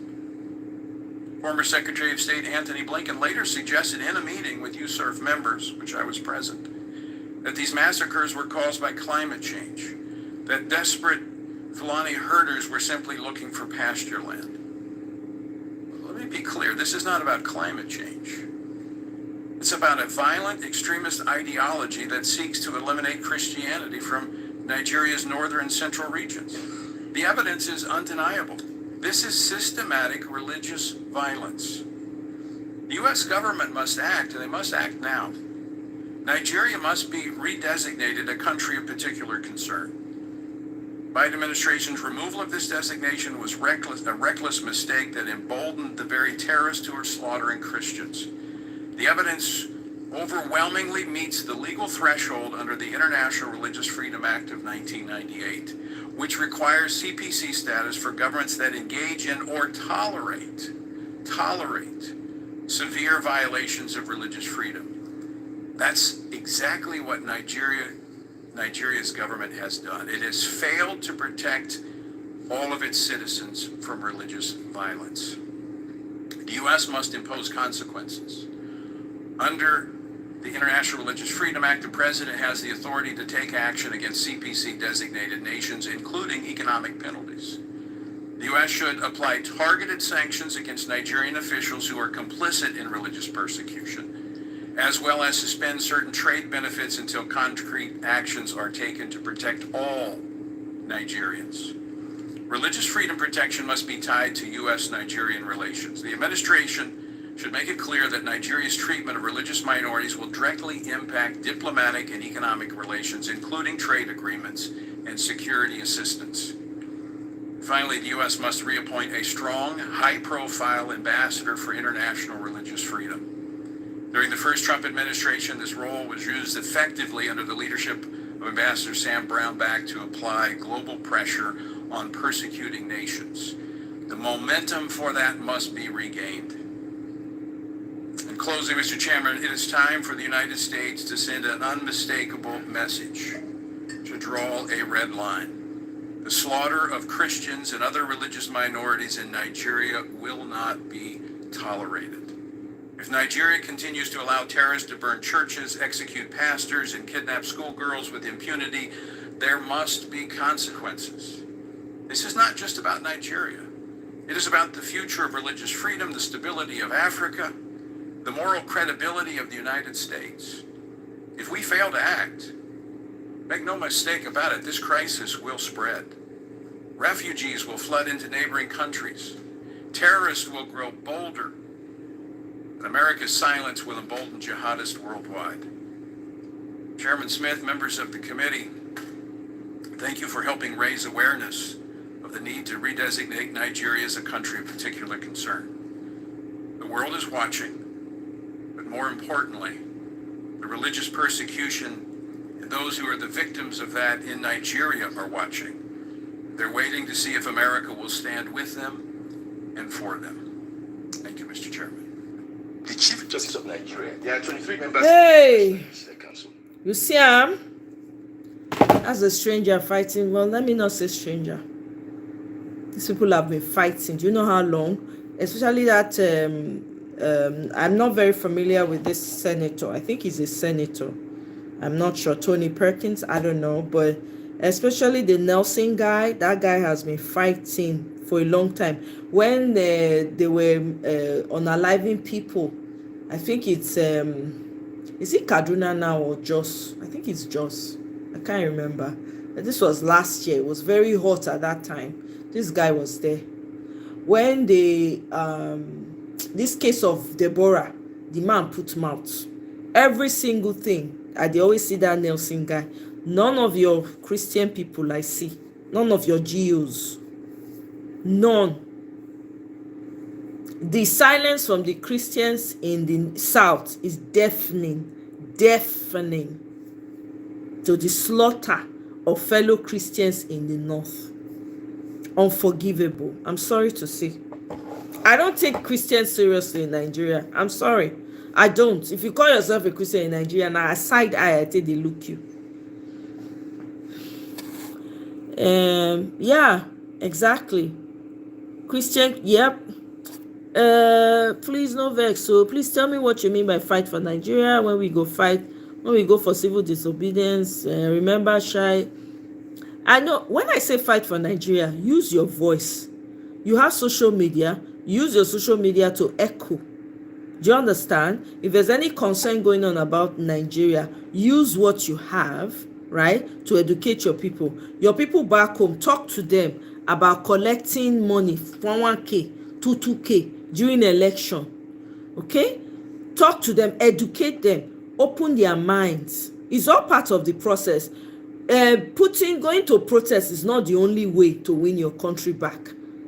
If you protest and the people on ground are still hungry and they believe in collecting 1K, 2K, it's still zero. Because when election will come, they will designate certain amounts to them. You get people that they give 1,000, 2,000, 3,000. You get them. But if you are telling your people, let me tell you the implication of collecting 1,000. Let me tell you the implication of collecting 2,000. The future of your children, your grandchildren. There will come a time. You see this place you're staying. Other people will come and take it from you. Because when you collected 1K, what you did not know is that their plan for you was not good. Their plan was to sell the land that you're currently on and give it to strangers. Is that what you want? That needs to be happening. That's part of the fight. Re-educating, sensitizing the people back home, the people in your inner circle that you can talk to, that you can influence.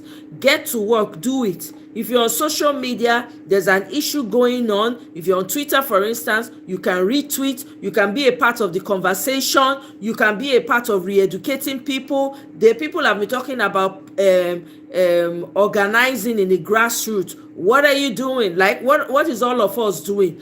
Go back. Who can you reach to? Who can you reach out to? How do we go about going to the grassroots to go and talk to people? You understand? Pending election in 2027, conversations around electoral reforms. You got to be part of that. You got to hashtag. You got to say, hey, we need to fix the electoral system. We need to do this. I remember one time, Delefaro to me did a video. It was like talking right before they locked him up. He was talking about, not participating in the electoral process. If they don't change their electoral system and the judiciary, we should come together. He said he was going to come up with a date. I don't know whether he has forgotten, because he hasn't said anything about it now in a while. Some stuff like that is what I'm talking about. It's not just because clearly that has not worked. You put your body in the line. These people come with such violence and they just unalive people. They don't care. Okay? So this is what I'm talking about. There's so many ways to protest without putting your body on the line, right? But it takes educating the minds of the people first, wherever you can. It's part of it's part of the revolution. You're talking to people. This one we did day for year now. They share information. We are talking. Hopefully people are hearing that we don't even know are hearing.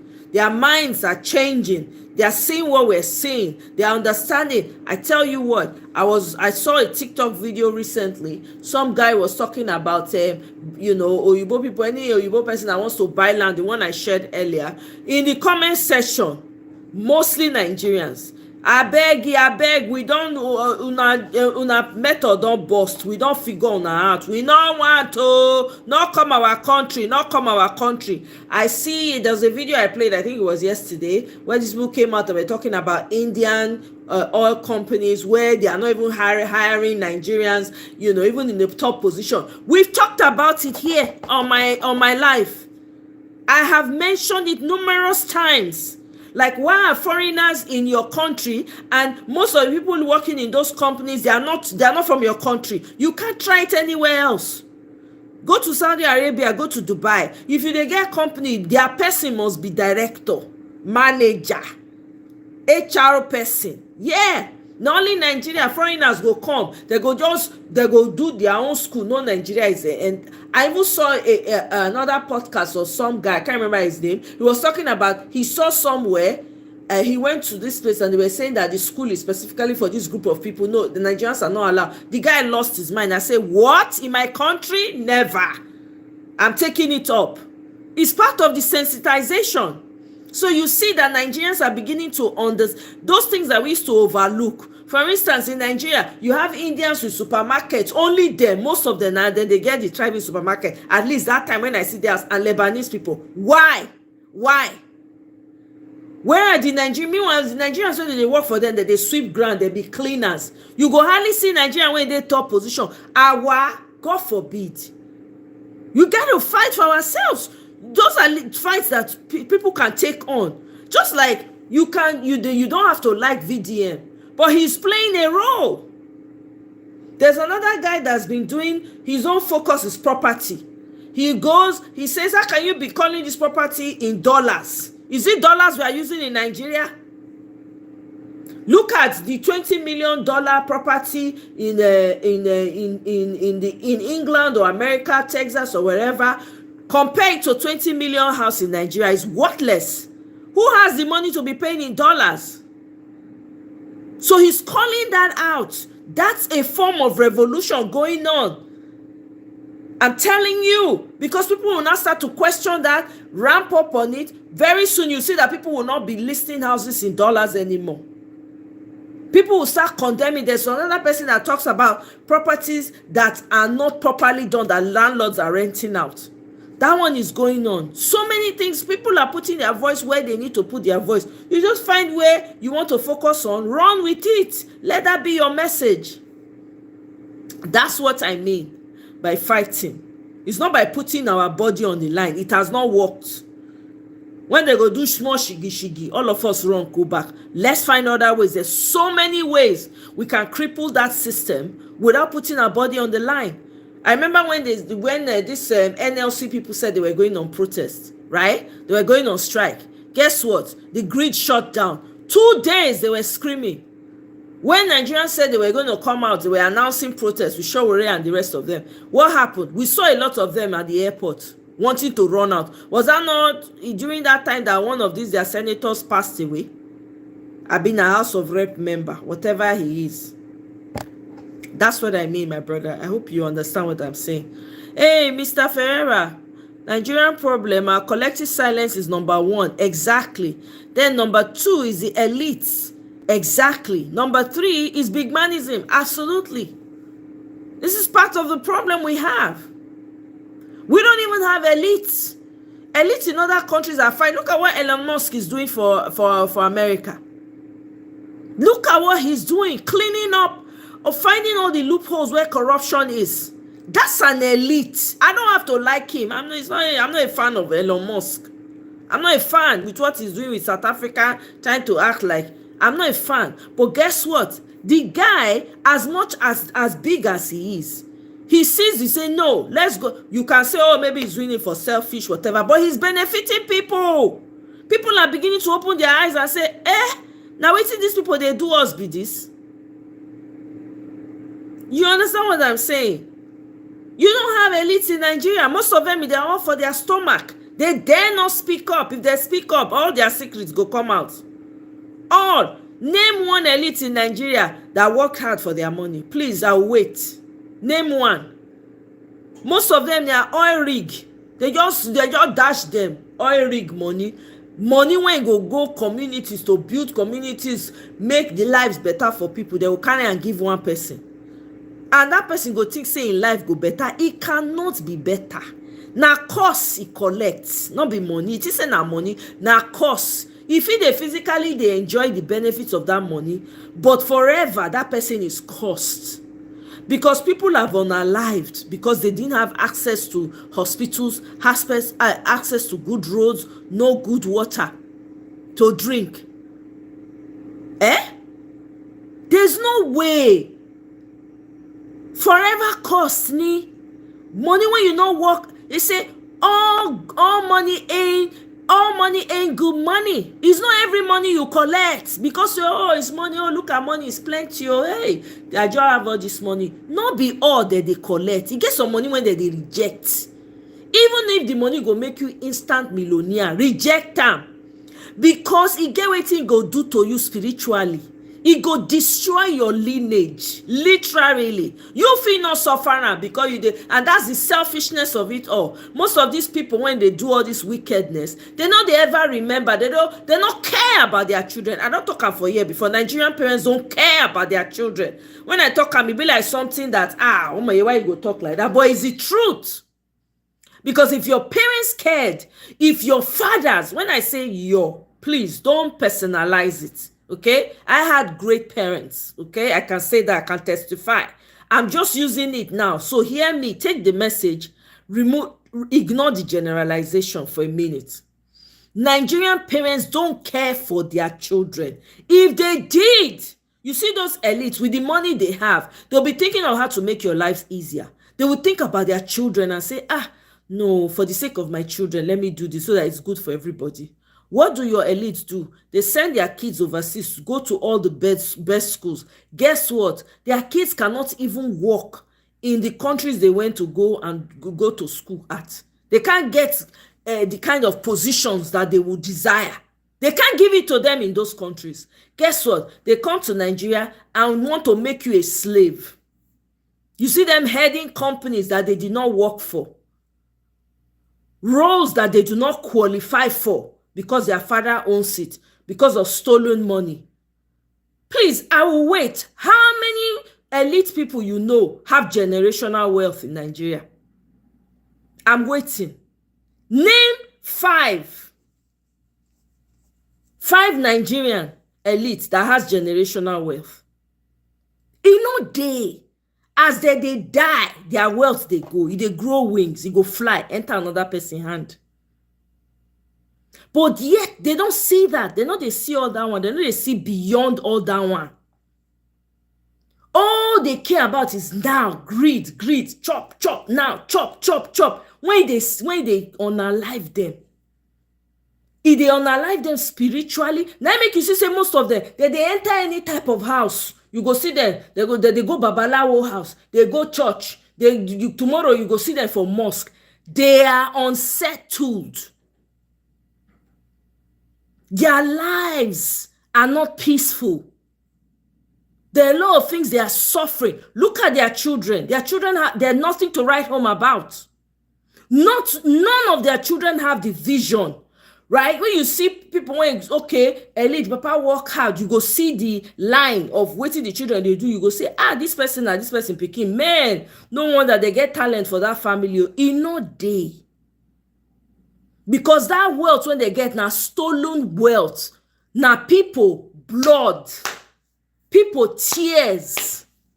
When they no ever receive, now they carry put for hand. So their vision is short. They can never have vision, never. They cannot have creative abilities. They can't. Look at the people that are doing very well in Nigeria. How many of them have parents that are very wealthy? Even, I don't want to mention names, even the ones that came out, that they come out and say, this one's father was very wealthy. There are people saying that the person doesn't even have that much talent. Now, because the person, papa just get name, they say get money, now make and now they push am.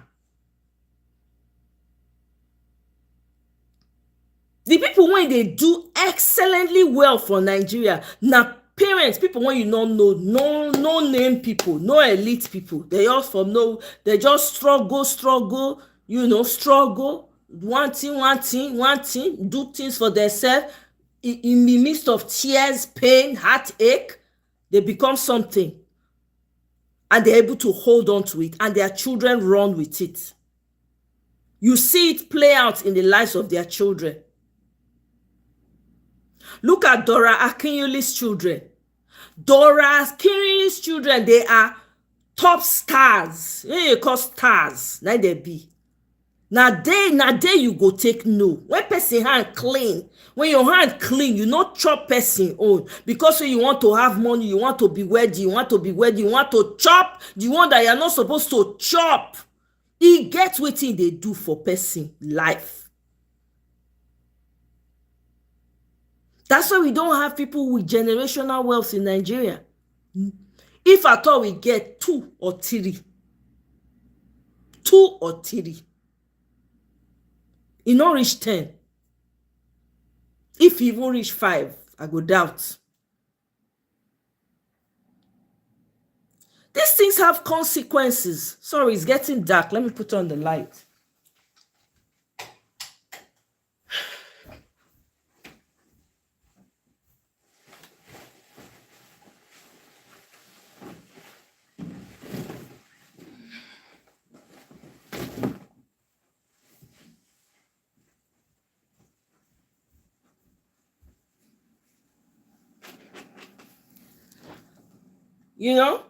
These things have consequences. It has consequences. We can't as a people, you have to decide, you have to choose which direction you want to go, which way you want, how you want make your life play out, which side you want to dey. You can choose to do soft life and say, okay, I don't want to be bothered. I don't want to be this one, that one, but you have a solution that you came with, that you have to deliver to the world. If you act like you don't care, you leave this world without the solution. You haven't done anything. So it's your choice. It's either you want to provide the solution that you have to the world, to your country, to your community, or you go live your life quietly in the corner and go. No harm done.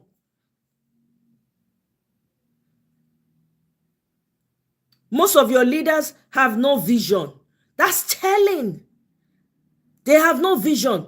When they even marry, whether man is marrying woman or the woman is choosing husband, visionless people. Husband will be visionless, wife will be visionless. They don't even understand why they are marrying.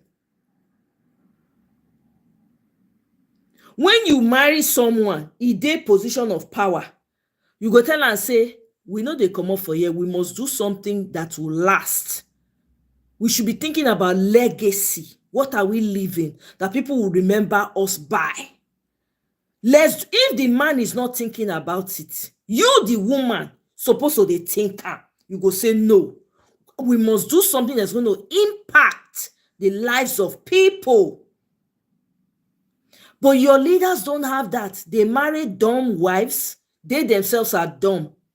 Because fraud, murder, thieves, drug dealers, you don't suck all their vision. Matter of fact, when they because in their desperation for power, for wealth, they donate their brain, they donate their spirits, they donate everything, every essence that they have just to get there. When they get there, guess what? Nothing to show. Are we not seeing it play out right in front of our eyes? How long have we been seeing it? Since they say 1960. Please, how many of your leaders have anything of vision that you can hold on to and say, oh, this was the vision of the leader that was here before? Please, name one. I can name, from where I come from, Edo State, Ambrose Ali. I can name, because if it wasn't for that man, a lot of us would not have been educated where I come from. I'm just going to say, it would not have. Maybe me, I for not fit go school. You understand? Because I grew up on the farm. My partner, civil servant. How much did they pay civil servants? How much? Okay? So, there's so many ways you can get involved without putting your body on the line, without putting yourself in danger. You understand? There's so many ways you can do it. Chief Obafemi Awolowo, thank you very much. You understand? And these are I'm talking of sectional people now. Chief Obafemi Awolowo worked for his people, and Ambrose worked for his people. So those are the kind of leaders you have that people will remember. And Ambrose, Chief Awolowo, they were in the same party, UPN. Okay, I think that was a UPN low, what's it called? How do they say it? I think it's their mission statement or goal or something, like to do for your people. So Awolowo had his own. They all had the same goal in mind, to elevate their people, to work for their people. Okay? Chief Enahoro is one of the heroes where I come from. You understand? These are people who at least added some value to their people. Okay? So it's very important. People don't talk about legacy. They don't care. It's about power. Let me just have this power. Let me have money. Listen, when I enter like this, they say, hey, mama, hey, share money. Shra. You share money, but not you enter the power, you don't have anything to show. What use was the power then? Your children, when your children will come, people know they even can look your children safe. In fact, when they go see your children, they remember the suffering. What kind of life is that? What kind of life? Your children self, no vision, nothing, visionless people. Because you don't use your children in the process, you don't sap the vision of your children and creativity, join your own, because you want to power and you want money. So they cannot think for themselves. They can't build, they can't be builders of industries. They cannot be borrowers to nations. They can't. It's all selfish, self-centered. Let me be the one that has money. Let me be the one. Everybody's coming to me. Everybody. Most of the rich people you have in Nigeria, they are government sugar babies. Government babies. Feeding bottle. Feeding off of the government. So that's why when election is coming, no matter how horrible the government, instead of them to talk, they'll go and hide behind the person. They'll be hailing the person behind, because in their mind, their business is still going to go ahead. That's not life, my people. Don't admire those people. Their end not they good. I'm telling you, people, their end not they good. What impact did they make in the lives of their people? They keep talking about Thomas Sankara till today in Burkina Faso. Traore enter na Burkina Faso. Some of the things when Thomas Sankara do, na the man they carry they do today. The blood of Sankara is in him. Tell me you don't envy them. Tell me you don't envy Traore. You don't wish a Traore in Nigeria. You don't wish that energy, that strength. Tell me you don't wish it. Look at how humble the man is. He cares about his people. Look at what he's doing for his people. Able to put everything aside and focus on improving the lives of his people. Can you speak the same of any Nigerian, any politician, any leader in Nigeria? Some of them are still alive. And some of them are still, they will be the ones to come out and say, Nigerians are very selfish. Meanwhile, they lay the foundation for the corruption we suffer today. Now they laid the foundation. Babangida came out and was writing book. The audacity to sell it for 50,000. I can't get over that. Such when you release for free, because we not first send a message. Comes in at 50,000. That one come out. After I come out, people they shout, "Oh, Babangida!" Abacha family come out. The children want to whitewash their papa. Come and see attack. They say, hold it there. Which father are you talking about? Which Abacha? Is there another one? No talker. A war. Dark father. Which Abacha? Abacha, people know they both talk. Then they talk about coalition coming together. You they hear the man when they walk behind, when they walk with Abacha that time, it be the man name again. They say don't enter SDP. Erufai don't enter. Murderers. Thieves. They form coalition. You don't even have, as Nigerians, you don't even have decent leaders that you say, heavyweight leaders that will come out and say, oh my God, this man don't join. Oh my God, it's done. It's done. You don't even have that. Because all of them, wetin they go chop, Oloju kokoro, they don't chop their future, chop their legacy, chop their vision, chop their children, chop their children's children. All the money when it's supposed go through 4 generations when they go get. They want to chop the wealth now. They want to chop the power now. So they will chop 4 generations of their generation. They go chop her in the moment. When they will come born those children no go get anything to offer the world. All they will have is the father's name. My father is. Now that one, I go to open door for them. So anybody when know them will say, oh, don't you know him? Don't you know he's the son of, is the daughter of, let him come. Okay, you are looking for job, eh? Oh, no worries now. We'll just make you manager. On top, say, hey, Papa, get name. Is that life? Unequipped. Doesn't have zero knowledge of what the task they are giving him. Cannot empathize with the people. Does not feel the sufferings of the people, doesn't care about the people. He treats those people like slaves because to them, in his eye, as he grow up, he's surrounded by slaves anyway. So now that same mindset you go take, they go. Meanwhile, he not go feel dare do one outside of the country. If he cross the shores of Nigeria, go outside country, you go see how they act put together. Hypocrites. We have work to do. Everybody has a role to play. You have to go home, figure out what solution God gave you when you were born. They say when they born small pikin, the small pikin hand na like this, you go hold the hand like this. Na the solution. The solution for the world na dey there. So you go house by yourself, sit down. What is my role? If you care about Nigeria, I know say some people not care. They don't give up. Too. I hope that you don't give up. I hope you wake up from your giving up and join, because nobody is coming to help you. Before strangers go and take over your land and barricade it, there'll be nobody to come and cry to them. So go home, ask yourself in the mirror, say, self, what did I come to the world with? What solution do I have for my world, for my village, for my community? Help me, show me the way. Let me do the small one I can do. Maybe bigger ones will come, assignments will come along the way as I'm doing the small ones. You cannot pretend now to say you don't know that, the country needs you. You cannot pretend. Everybody on the solution table. We got to figure this out. Okay? History is being written as we speak now.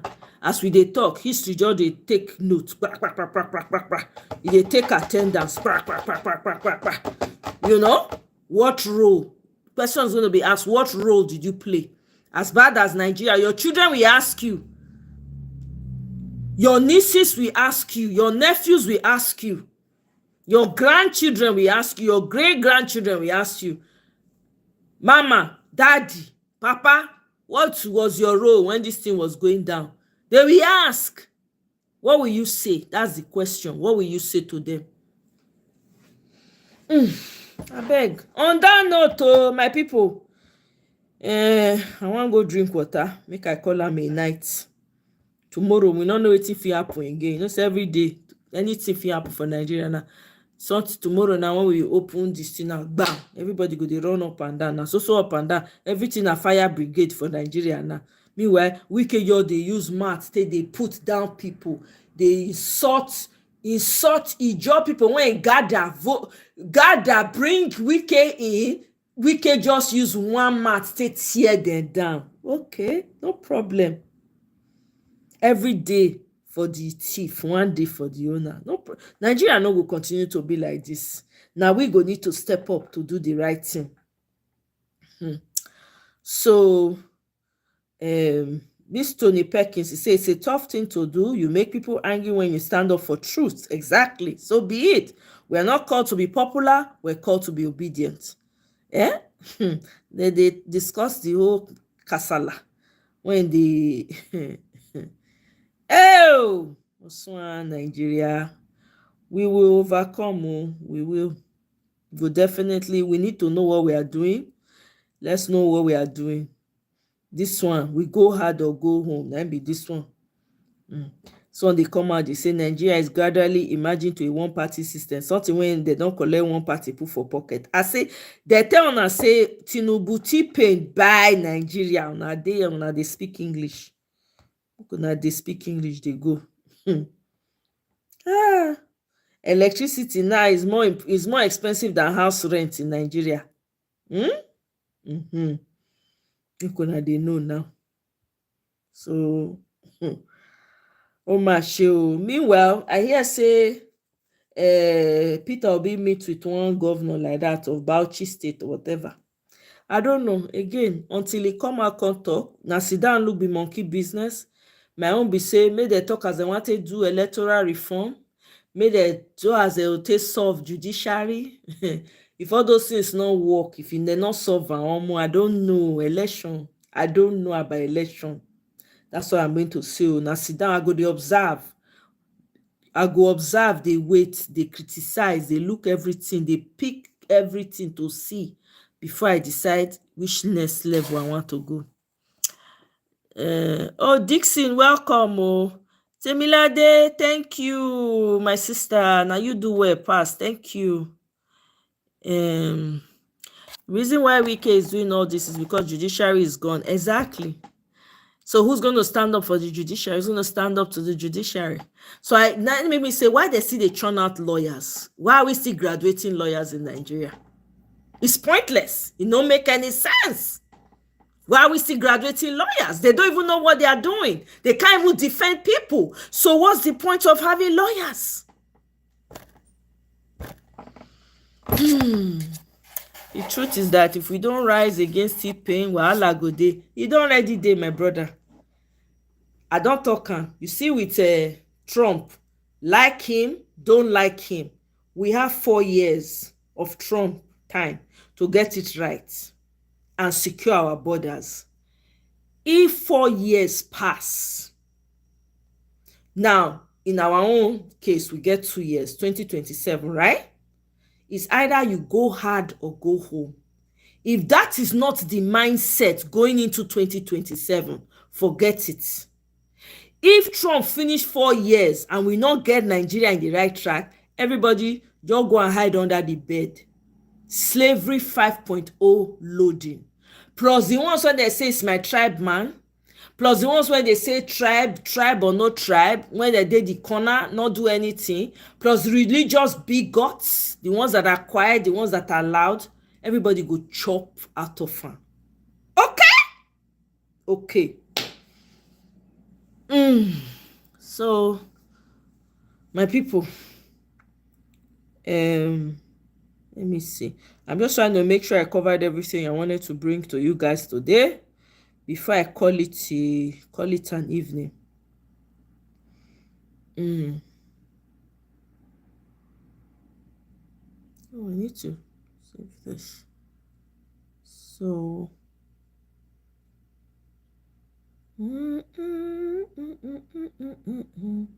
oh, you guys want to listen to the video? I saved this video of Peter Obi meeting with Bala. Is it Bala they call him? The Bauchi governor. Hey, guy, Walele, you came late too. Abi, you were in the background listening. Welcome. Wike and Akpabio are listening to you, and yeah, I hope they are. Do you guys want me to play the video of Peter Obi with the governor of Bauchi State? It's 12 minutes long. If you want to listen to it, say aye. If you don't want to listen to it, say nay. Okay, yes, 1 yes. I need more yeses. If you want to listen to it, say aye. Okay, still Dre say no. Tell me how they say aye. Yes, okay. Dixon say yes. Dixon, welcome. That's 2 yeses. It looks like the yeses will have it. We have been listening to you for background. Okay, see, thank you. Yeah, because you never to tell when you join. Okay. So I need you guys to if you want to listen to, I need more yeses. There are 2 yeses so far. I want to see if there's more no's. Okay, yeah, have it. Okay. You guys, una dey quick pick. I like this. You see, now our Senate we dey for here now. Conglomerate of senators. Now we dey. Now house we dey. Our own assembly. Now we dey now. It's time to help your boy, Governor Fubara, fight his godfather, Wike. Yes, okay. You don't dey follow up. Wetin I go do now? They say if you can't beat them, you join them. See me now. Okay, the eyes have it. The yes have it. Okay, we're going to listen to. No, hold on 1 second. I need to rewind this thing. How they say they rewind? Oh no!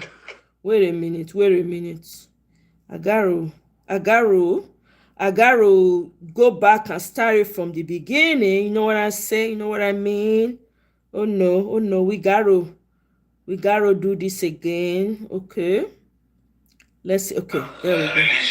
Irrespective of anything, as statesmen, as Nigerians, and as politicians, and because we believe in one thing, that is service to the people. That is the meaning of coming together.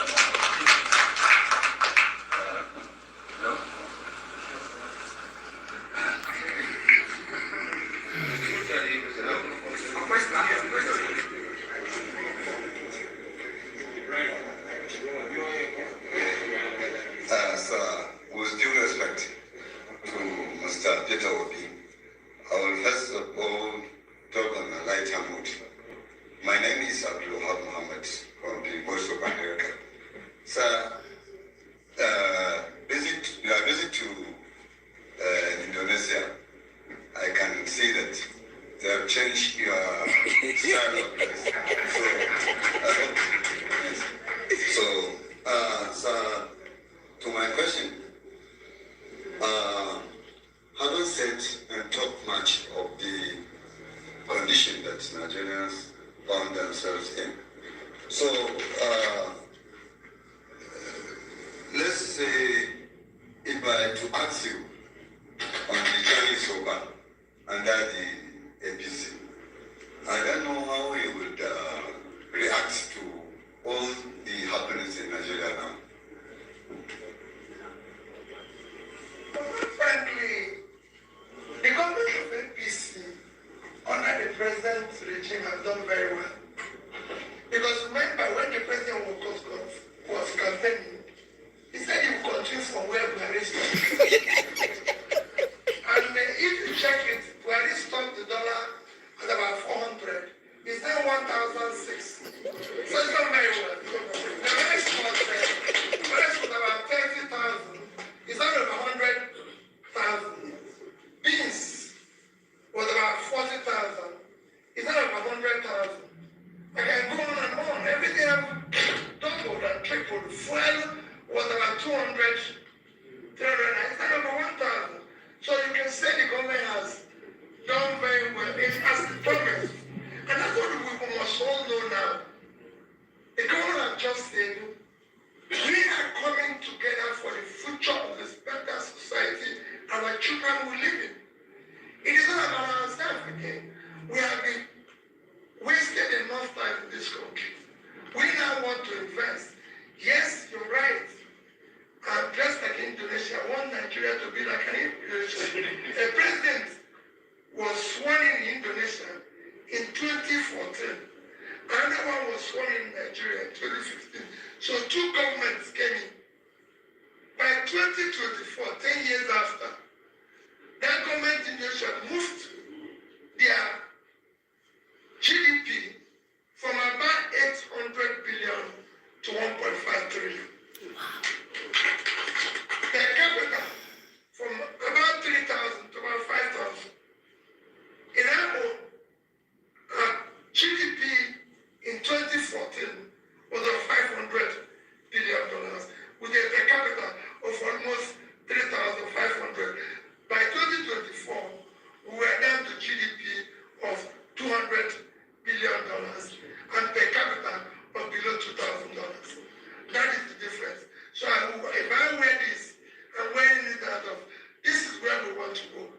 We want to have improvement. We are a country of about 213 million. Indonesia is about 280 million. They have about 4,000 universities. We have less than 200 universities, less than 5%. I can go on and on. I traveled to Indonesia with two of my colleagues who are Muslims. And I asked them for after 1 week of visiting everybody, including the former president and everything, did you see one Almajiri here? No one. Reason, they invested in education. I have been and financed and supporting about 3 Almajiri schools now, right? Up to 4 of them. And there I find the most brilliant people in the world. Young kids in their 10s were able to memorize the Quran. If they can't go to school, I'll take school to them. Because they will take their engineering there. They will learn, they will become doctors from there. They will take everything from them. We want to pull them out of poverty. I want the Lord to return to where the industries in Mumbai, Shraddam 1, Shraddam 2 in Kano is working. We want to see the design companies in Kaduna. We want things to change. So it's not about anything. This hasn't changed. Things have deteriorated. That's exactly what it is. And that's what we want to turn it around. That's why I say with timelines, it's no longer, Nigerians are not fed up of promises. We want to invest in critical areas of development, education, health, and pulling people out of poverty. That is not the new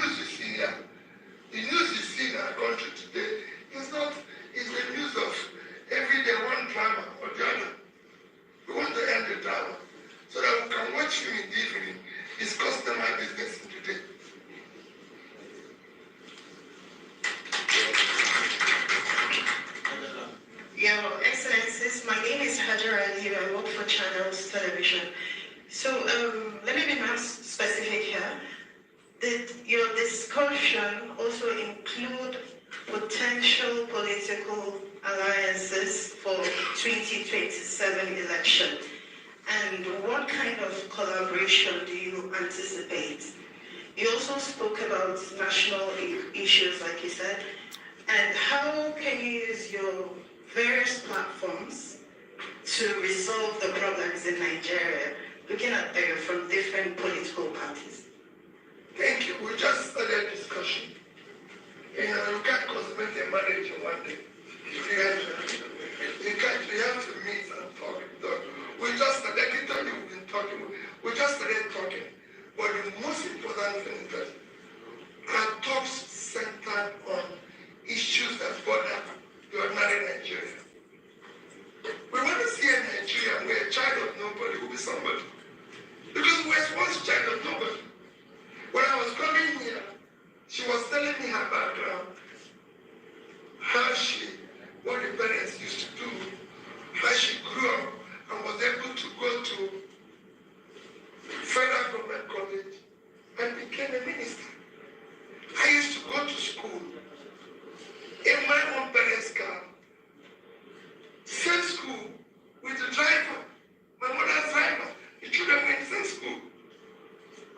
Today is all finished. We want to give a Nigerian child a hope, a future to live. That's our discussion first. And when you find all this is working together, you remove all those elite conspiracy of tribalism, religion, all sorts of things they used to measure themselves. We want to see you now as a competent person who has the capacity, compassion, no longer telling me the reason I have to follow you is because you're from here. We have voted tribe, we voted the religion. We now want to deal with competency, the capacity and compassion. Because we want to move the country forward. So this discussion is ongoing. And I'm sure, my sister, you'll be part of it. We want people like you to try. No longer what we're doing here, where people get up and say, no. We want to empower women as well. They should be able to hold 75%, 25% effectively in our political consideration and corporate world. Because women are engine of growth. They care about family. These are things we want to do. But that's going forward. Thank you.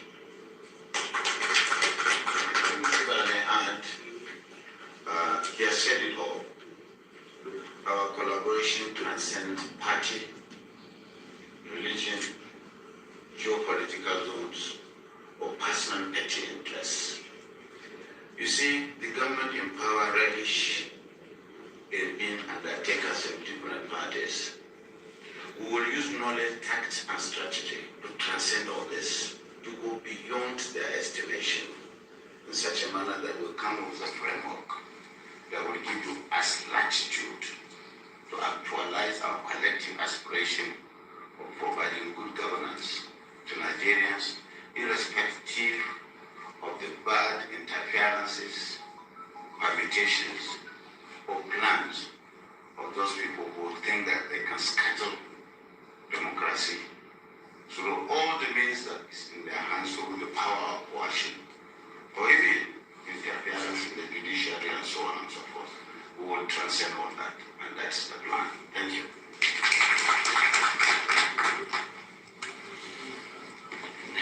Finally, we thank God Almighty for providing what is required to see the success of this meeting.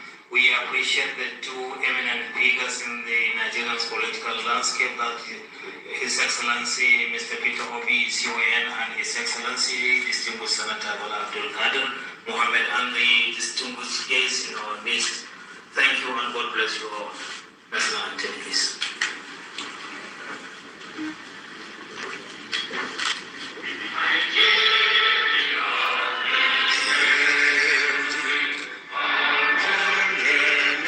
Sorry, I'm not feeling like that anthem right now. So Anyway, so you guys see, there was something I wanted to share also. I just remembered. I'm glad that I remembered.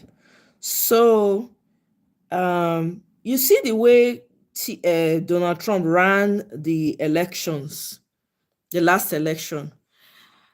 I think, was it Ovie? I think it was Ovie. When Ovie came by the live once some time back, he was saying, he made a comment and alluded to the fact that the way um Trump MAGA ran the election, if you know, Peter Obi's people can really pay attention to what Donald Trump's people, the MAGA people, did, it's going to be helpful. And boom, I was like, I'm so glad. I don't know if Ovie is here. Ovie is probably not here, but anytime he comes, I'm going to tell him. So this is one of it. They paid attention to the way MAGA group ran their election. Okay, so this is a point that was made, and I'm just going to read it really quickly. We should not rely on the systems to work. We force the system to work by stopping the impunity. All that you see happening in Rivers State is not the absence of law, it is the presence of impunity. Hello? This is exactly where I stand. I'm very active on Facebook, and I did a video explaining this point, which I call the lesson we can learn from Donald Trump's victory. I followed the American last elections very keenly, and what Donald Trump's team did was amazing. First, they sacked their party chairman and replaced him with younger ones like Lara Trump. The most important thing they did was what they did at the 7 swing states.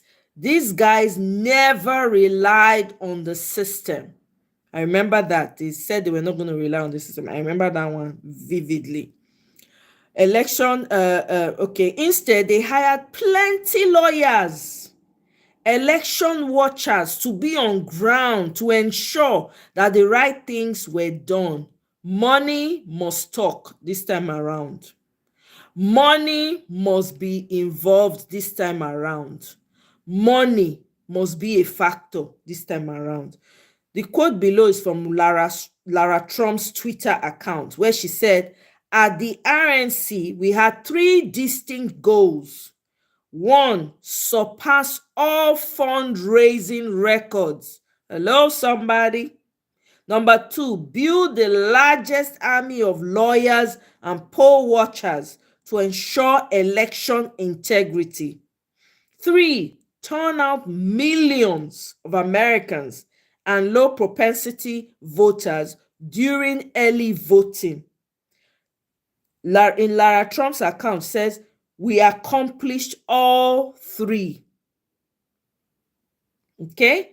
And the person that wrote this tweet was saying, look at number 2, which is build the largest army of lawyers. We have them in surplus in Nigeria. Lawyers and more, we get them plenty, right? These guys didn't rely on the system. Mind you, we're talking about the almighty USA. They had 230,000 agents, 500 lawyers in only 7 battle group states to avoid cheating. So they didn't want to go to court after declaring results, but they wanted to prevent announcing the wrong results and telling them to go to court. For me, this is the strategy we must adopt. And I'm very happy that we're talking about it. That's what the person was saying. Okay? So this is, I actually saved this because I think it's very, very, very crucial. You know, as I continue to observe, like I said, about this election. Hey, victory all the way, long time. Oh, welcome. If you checked on YouTube today, a lot of people are praising El Rufai. Lie, nothing like that. PO is not going to any SDP. All those ones are speculation. They are speculations. People are just making, you know what? They're trying to mess Peter Obi's base up. You guys need to be very careful. They are trying to mess him up by forcing that narrative that, oh, Peter Obi is soon going to join SDP. That's not true. Now lie. If he tries it, me, I will pull out. As much as I like Peter Obi, I will not be a part of it. Nah. I'm not. I refuse to be a part of evil. Join with murderers and thieves and fraudsters just because, no, I don't agree. We have a lot of sound Nigerians that they can partner with. We do. If those people can come together and form an alliance, we will take over the system. They just need to be ready. The problem is that a lot of these elites are very selfish human beings. They are very selfish and they have very stupid allegiance to dumb ass things that don't yield any value. That's the problem. So they're going to keep saying that and saying that. Peter Obi has not come out to say, oh, by the way, he's not even going to try it. Middle belt people don't shake. If you see, Twitter has been been on fire. They try, even me, I go follow my middle belt people, sit them out. We go support T-Pain for 2027. I go tell them, yay, T-Pain, I no go campaign. I go just sit down, they look everybody. So that's what I think that they're trying to just wreck, because they fear Peter Obi's base. That's what you guys need to understand. Peter Obi is gaining more popularity. I will lie. There are more people that are now converts to Peter Obi's whole thing. Because, hey, he makes sense. He has practical solutions for the problem. Somebody was making a joke. The shirt he bought when he went to Malaysia, he has been wearing it. The guy said, did I not tell you people that until this neck of that shirt peel, Peter Obi no go give up on that shirt? And true, Peter Obi don dey rock that shirt since he buy am from Malaysia. God abeg o. For the over how many months now? Abi na 1 month. He wear the same shirt. But anyway, so they're trying to mess up his base. And that's what you guys need to pay attention. They're trying to mess him up by always wanting to link him with Rufai. It's not gonna happen. I'm sorry. If it does, I'm out. Now like this I go do. I go just wash my hand. I go just sit down, they look everybody. Look how they do wetin they do. I no go follow now. Lie. Not be me. So yes, Trump's, yeah, exactly. So people need to be ready. Money has to be involved though. Other one of we are not giving shishi. Don't pass. So this time around, shishi must be given. It's been said that Dele Faritimi is working on an electoral law reform to be okay. Guy, that's great. That's great information. Thank you for sharing that. Electoral reform, judiciary, if they can throw in diaspora voting, but somebody talked about diaspora voting that they might go and make a mess of it, which I agree. You understand? This one that the ordinary NIN that they are doing, people are seeing their information in the hands of people that they are selling people's information for 200 naira, be 500 naira. So I don't know. If whatever they can do with electoral reforms, right? If they can, first of all, remove all those people, put people when citizens themselves select. But who am I, right? This is just my opinion.